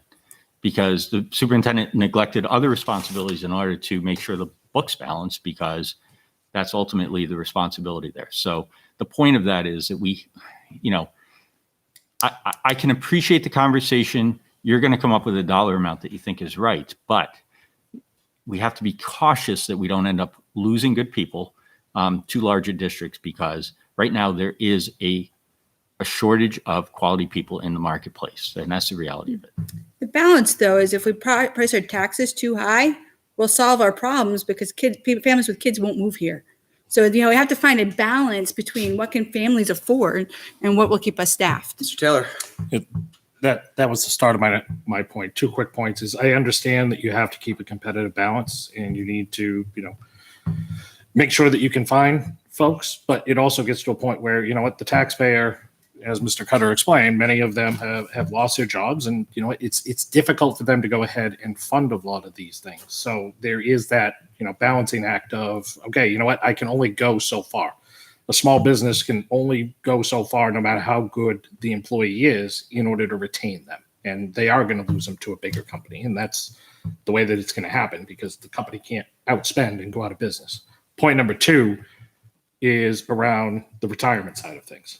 I mentioned it many times during the town budget cycle, is that, you know what, there's salary, there's benefits, there's retirement, and then there's toys. In other words, all the other things that you can pay for. All of those can't all go up. And if there's no control over the retirement, well, then at that point, that type of growth in the retirement has to be factored in to the salary negotiation. Otherwise, you end up in the situation that we're in now, where, oh, all of a sudden the retirement's going through the roof. Well, guess what? We just have to take it. And, okay, that's fine. But you have to then at that point, I expect somebody to be good stewards of being able to calculate, okay, what's my worst case scenario of retirement growth? And that limits in terms of how much I could potentially give in salary or how much I could give in benefits. I mean, I don't all of a sudden get this windfall of, hey, guess what? I'm going to get more in my 401k this year. You know, just because, you know, somebody decided that was the way that it was going to happen. So I just ask that as we get into the next negotiating cycle, is that take a look at the retirement growth. That is a very tangible benefit. We can't do anything about that. That's but I'm saying that you can calculate how much that is going to grow, and that's part of the employee's total package. We can't. You can't take a look over the last 10 years and tell me, no. What I'm saying is you can't take a look at the last 10 years and come up with an aggressive and expected and a conservative growth cycle of what you would expect over the 3 years, 4 years, 5 years of the next contract. I think what you're saying is then take a look at what their salary is and offset it by lowering their salaries. Or increasing the salary contributions doesn't to health grow insurance. as quick because you know what? You have this other tangible benefit of this retirement that is getting massively funded. But unfortunately, that's state driven. It's not driven by us. And I know you understand that. Right. The other thing is we can't turn to the teacher and say, well, listen, you know, you're going to get like a 10, 15% increase in your retirement this year. So we're going to like do a contract that you're not going to get any increases. Because that's not going to fly. But you also can't just go to the taxpayers and say, you know what? Sorry, guys, you got to just take it. I mean, Brian's mentioned it over and over and over again that sooner or later, you know what? The taxpayer turns into the monopoly man. He turns out his pockets and goes, I have nothing left to give. Chairman Cutter just mentioned he went from 15 a student to 18 a student. Like at some point we fall over a cliff. And you know what? A teacher's contract doesn't do any good if the town or the school district goes bankrupt. That's all. It's just that there needs to be some tempered growth and there needs to be a discussion around it. And you know what? If it means that they go to a more expensive school district, I get it. We don't want to lose that type of talent. But also, you know what? There's a certain point that there just is no more water in the well. I totally hear you on that. I do. It's just important to point out that and when I said call your legislators, it's because the state used to fund a certain amount of the retirement pool, and they passed that all on to the local taxpayers. I think at this point, I could be wrong, but I think the state's out of it, and it's now all residing here in town. So when you see spikes like this, it's because there used to be an obligation by the state that helped to balance some of that off, and that no longer does exist, right? It doesn't result, and I think this is important, it doesn't result in somebody getting more in retirement. So the benefit that an employee has stays the same. It's just the amount of money needed to match the actuarial obligation has shifted, right? So, Cost of and employment. unfortunately now it is coming from the local taxpayer. You're absolutely right about that. But that's why, it's the same thing with other expenses that the state has passed down to the towns. And it's resulting in this clash where the local taxpayer is picking up more of the burden. You're absolutely right about that. To put into perspective, how underfunded the state retirement system is, and this is why this keeps getting passed down more and more. The liability associated with what, if we were to be billed today, if everyone at Litchfield School District retired today, and everybody in every other district, we would have to pay the state $21 million. We carry that on our books. We're required to, by GASB standards, to carry it as part of our government financial statements. The system is so underfunded and it's broken, and they've known it's broken for a long time, but it's not going to stop them from passing the expense down to us. So we have to do something. I think what it comes down to is we can complain all we want about the state. Oh, they should give us more money. But where does that money come from? It comes from local business owners. It comes from local businesses. So I may not be paying it in property taxes, but I'm paying it elsewhere. So at the end of the day, when you sit down for the negotiation of the contract, you need to look at the total cost of employment. I think we're beating a dead horse now. So it's just saying, we're saying I we think they can't hear do our it, comments. but it can be offset by health insurance savings. There's other ways to accommodate that. Go ahead, Bob. I was just saying that I think the bumps in the administration, the uppers, is just too high. I didn't mean to go off into a firestorm. Well, we're going to get to this firestorm when contracts come up anyway. The So town has I want to give an 2%. opportunity to Mr. Hayes. He's been very patient, very quiet. I appreciate you, Mr. Hayes. So please feel free to jump in. My only comment in regards to retaining, finding and retaining qualified people, and salaries keep on going up. I just, at some point you can't compete with a larger, city, town, or whatever. We have benefits here that perhaps are equal and better than what the salary would indicate. But if somebody wants to move on, you really can't keep them from doing that. That's their decision, and it's a personal one. I do want to add one more thing, and I don't want to belabor the point. And I do think the conversation about the admin raise piece, I think, is a good conversation. I want to circle back to something Mr. Taylor said, because you have people and we have stuff, right? And every school district that I've seen or been a part of, 75 to 80% of your budget is people. We know that. We know that's why our school systems are so good. It's because of the people. And so everything you said about those costs, get it. We understand that. We're in a contract. Those are the raises. Retirement costs being pushed down. I think it forces us to look at the 20%, the stuff, and how do we offset that? The things that we can control and that we do have control over. And I think that's part of the reason I brought up the idea of bring your own device. And yes, I know there's an associated cost with potentially some infrastructure to do that. But if we look at things like that, and that just being one example, it doesn't solve the entire problem. How can we be strategic with that 20% to make sure we keep those good people? We don't want to lose any of those good people. That's why our schools are as good as they are. That's why we send our kids to our school. That's why we live here in this town. How can we find ways with that other 20%? That's an important part. But in response, we did that, right? We delivered cuts in that other 20%, and now we're being accused of smoke and mirrors and BS budgeting. So you can't have it both ways. You can't have it both ways. So we did that. I think to your point, though, if you think of it as the 80% we can't change, you're only enabling the problem that's going to keep happening, because you're saying this can't be done. In fact, it can be done. It's going to take a lot of hard choices on people. there's things that people aren't going to like, but it absolutely can. There are many businesses out there that went with that, with pensions and like that. It's a proven fact that pensions are not viable. That's why most businesses don't have them. The school system at some point is going to have to realize that and say, we can't keep doing this. It doesn't matter that you're a school system. Your money comes from taxpayers. And when they actually get that or care about that, then things might change. But until that happens, until the taxpayers stop voting for what the school boards want in school districts and say enough is enough, nothing's going to happen. Because they're just going to keep, look at it. We're in a year of COVID. You're right. People they don't have food on their tables. They're losing their jobs. Yet what does the school board come to us, or the school district? $450,000 over last year's budget. They didn't. I'm sorry to say, but I don't think they care. If they want their money, they are saying they took money. We don't give them money. They take it. Okay. I don't say, hey, here's my like $6,000 or whatever like that a year. They take it, and until the taxpayers here stand up to them, it's not going to change. Brian, there's nothing we can do about that 400,000. That's government regulated.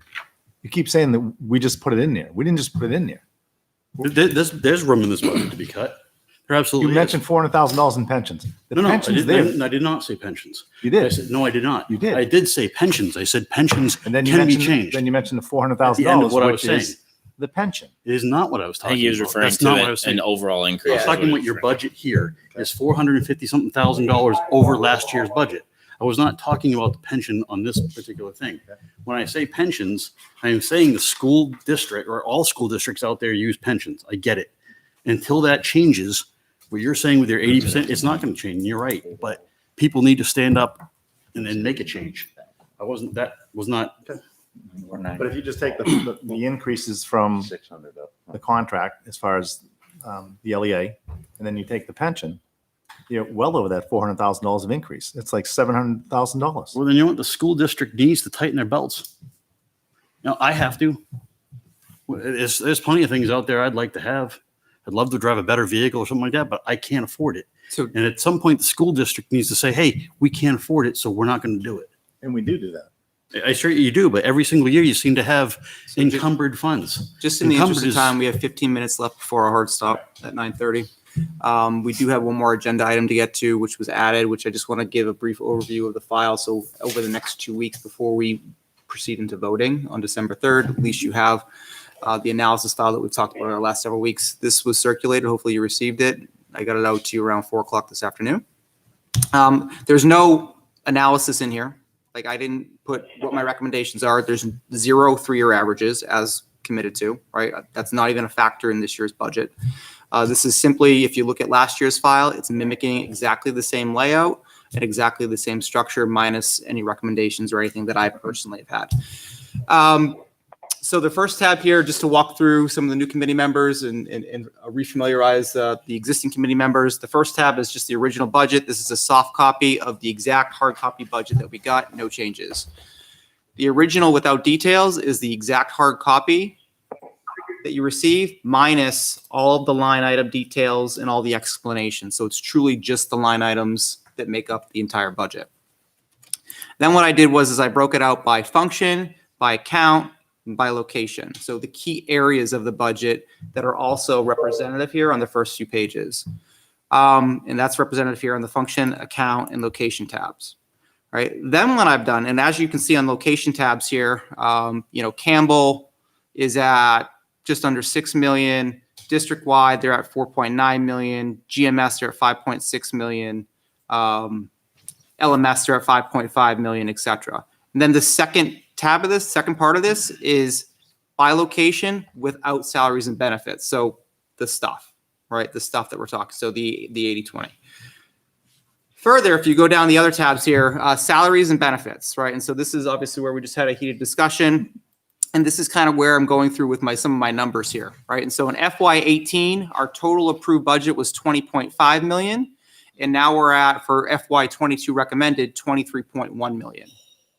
Right. And so when we look at that and we divide it towards the actual student count and the projected student count, right, we have a total cost per student. And then I also broke it out with total cost per student just for the salary and benefits lines, just for a point of reference. And so I can clearly see in FY 2018, total cost per student, all in on the budget, was $15,722. Right? With the FY 22 budget, it's at $18,725. So when I referenced about $3,000 increase, this is specifically what I'm referencing, right? And again, there's some drivers to that. As you can see in FY 18, we were at 1,309 students, and FY 22, we're projecting at 1,235. So obviously a decrease in enrollment drives up cost. Additionally, the decrease in revenue, as mentioned, is driving up cost. So I get that. On salaries and benefits, I know there's always a question, of attrition. I have not yet gone back and looked at FY 18 and FY 19 budget versus actual, but FY 20, for all intents and purposes, we understand that it's kind of a crapshoot of a year, but for all intents and purposes, we budgeted $17.3 million for salaries and benefits, and we actually spent $16.7 million for salaries and benefits. And then again, this is all just hard facts looking at the data. Repairs and maintenance. So line 430, and this is kind of a global look. Sorry if this is small, guys. Just remind me to increase it here. So for repairs and maintenance over the years, we see that this is a decrease, right? This is a large decrease. Whoa. Right? 436, and now we're at 260. But this is partly of what we're seeing in some of the offsetting costs, as the business administrator and the superintendent explained this evening, right? With the extra funds that you have, et cetera. Annual salaries this year and For travel and conferences, which I know we kind of tabled a lot in tonight's conversation. This is specifically looking at just the travel and conference lines across the entire budget. So in FY 18, we were actually at 81.8. In 2019, we were actually at 64.2. In 2020, we were at 43.8, going back up to 73.7, and now we're budgeting 81. I mean, the question becomes on travel and conferences, in my mind, applying similar methodology to what we did on the town. We pretty much did a blanket 50% reduction on everything that they did on the town side, or everything that they budgeted. In my mind, that's pretty fair to do on the school too, right? And so if I were to do that, that cuts your 81,000 down to 40,000, right? Just to kind of give you a sense of where my head's at, and I don't know what other committee members' thoughts are. In terms of supplies, all right, this is pretty level funded with FY 21, but it's also nearly 70,000 higher than FY 20. And as you can see, this is a consistent increase generally year over year. You're comparing FY 22 to FY 20 actual though, so that's really not a fair comparison. It's not. I understand that. It's not. I just did that to say, all right, well, what was it for the last actual year that we have? That's it. I understand that. For miscellaneous, and this is the stuff that's in the budget for line 890 that you see throughout. This is tied to awards, gifts, ceremony, food. Again, stuff for all intents and purposes. We were at 37,000 for FY 18, and now we're 67,009. So 30,000 over a short 3-year, 4-year period.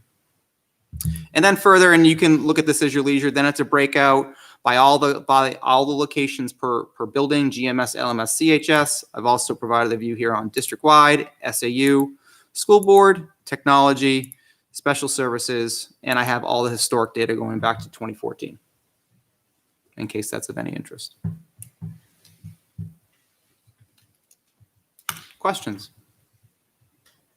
I do have one question on the travel and conference, not in regards to the spreadsheet, but I would like to see it broken out by how much of that travel and conference is required to maintain certain certifications versus what is not required for maintaining certifications. Okay. Did I catch that? I'm sorry. Did you say you used 3-year averages when you? No 3-year averages at all this year. Okay, thank you. Nope. Any other questions? Andrew, what was your what's your check and balance mechanism on that? What do you mean? Well, as you do the work on that, how do you know that everything copied correctly, tied back correctly, et cetera? Yeah, it does. So if you go under the original without details, Yep. And if I run the pivots that you see here for function, analysis, location, it ties out to the T for all the years that you've budgeted, according to what I have here. Now, this doesn't reflect any actions that the school board took last night. That is not updated in this. So, I think there's some, just on quick look, because like you said, you sent it out at 4. There's a couple things where, we don't sort in the same way. So we're really not department wise. We're not really comparing apples to apples because we look at departments different than you're putting them in here. I think there's some reconciliation work that on my side I could do to try and put some context to it. So we're looking at the same information. I can better speak to it and Mike can better speak to it. sure. So that's my thought. Over the next couple of weeks, I'll take a look through. And maybe Sounds shoot good. some questions your way. So just letting you know, I haven't had a chance to dive into it. No, it's all good. I get it. All right. So with that, we've made it through the budget. We've made it through the reviews. So I think that puts us, Will of the committee, I think that puts us back on track towards our budget calendar. Okay. And for December 3rd is when we were scheduled originally to move forward with beginning voting. Is the committee still comfortable with that? Is there any other review sessions that you think would be warranted? No other review sessions. What, there was a lot of questions, a lot of follow-up that Sure. they have. What, knowing that we have a holiday next week, what's our Nobody turn? can travel, so you might as well do your budget. Yeah, exactly. What's our turn? What reasonable expectation to have, some of those things back so that we have ample time to review them going into the 3rd? So Again, go I mean, ahead. there's varied time that people are going to be out of the SAU next week, directors and such. I can compile the questions along with Mike and get, I'll get a document shared out to the directors group. And Miss Douglas has a bunch of questions she's going to submit. So Yep. Yeah, and I'll probably have more once I can actually think about it. So I mean, in fairness, we received Mr. Taylor's questions yesterday morning and we had those back quick. So the thing that may hamper us is the holiday. Right. But if you had them on, say the Monday of the week of the meeting, and it depends on when we get Carrie's questions. So, we'll do our best to get those turned around and back to you. And I disagree that we're back on track. I think we're ahead of where we would have been last year, just to point that out. I think the efficiency of what we've done, because I didn't have a team of people here representing it all to you and spending 2 weeks doing that. We got it done in 1 because you witnessed it. So I think Yeah. we're actually ahead of where we normally are, yeah, I'm just back on track according to our agreed upon schedule. That was my point. which is ahead of where we were last year.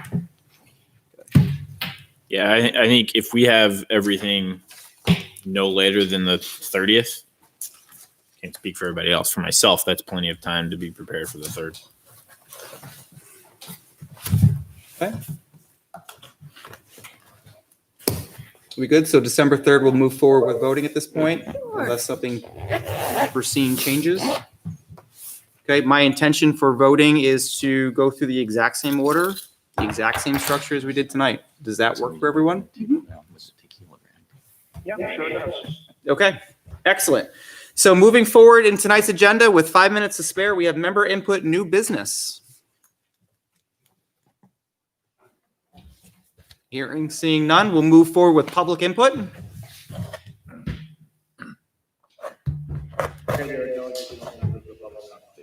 Thank you, Mr. Riddell. Appreciate it as always. And I will entertain a motion to adjourn. So made. We have a motion. Second. Second by Mr. Hayes. We'll give it to I'll him. give it to And him. I'll just do a roll He's call older vote than real me. quick. Mr. Burke, Aye. Mr. Hodgkins, Mr. Leary, Aye. Taylor, Son. Aye. Aye. Aye. Hi. Mr. Hayes is aye. We are adjourned. Thank you very much, all, and we will pick it up again on Thursday, December 3rd at 7. Okay? Have a good night and happy Thanksgiving.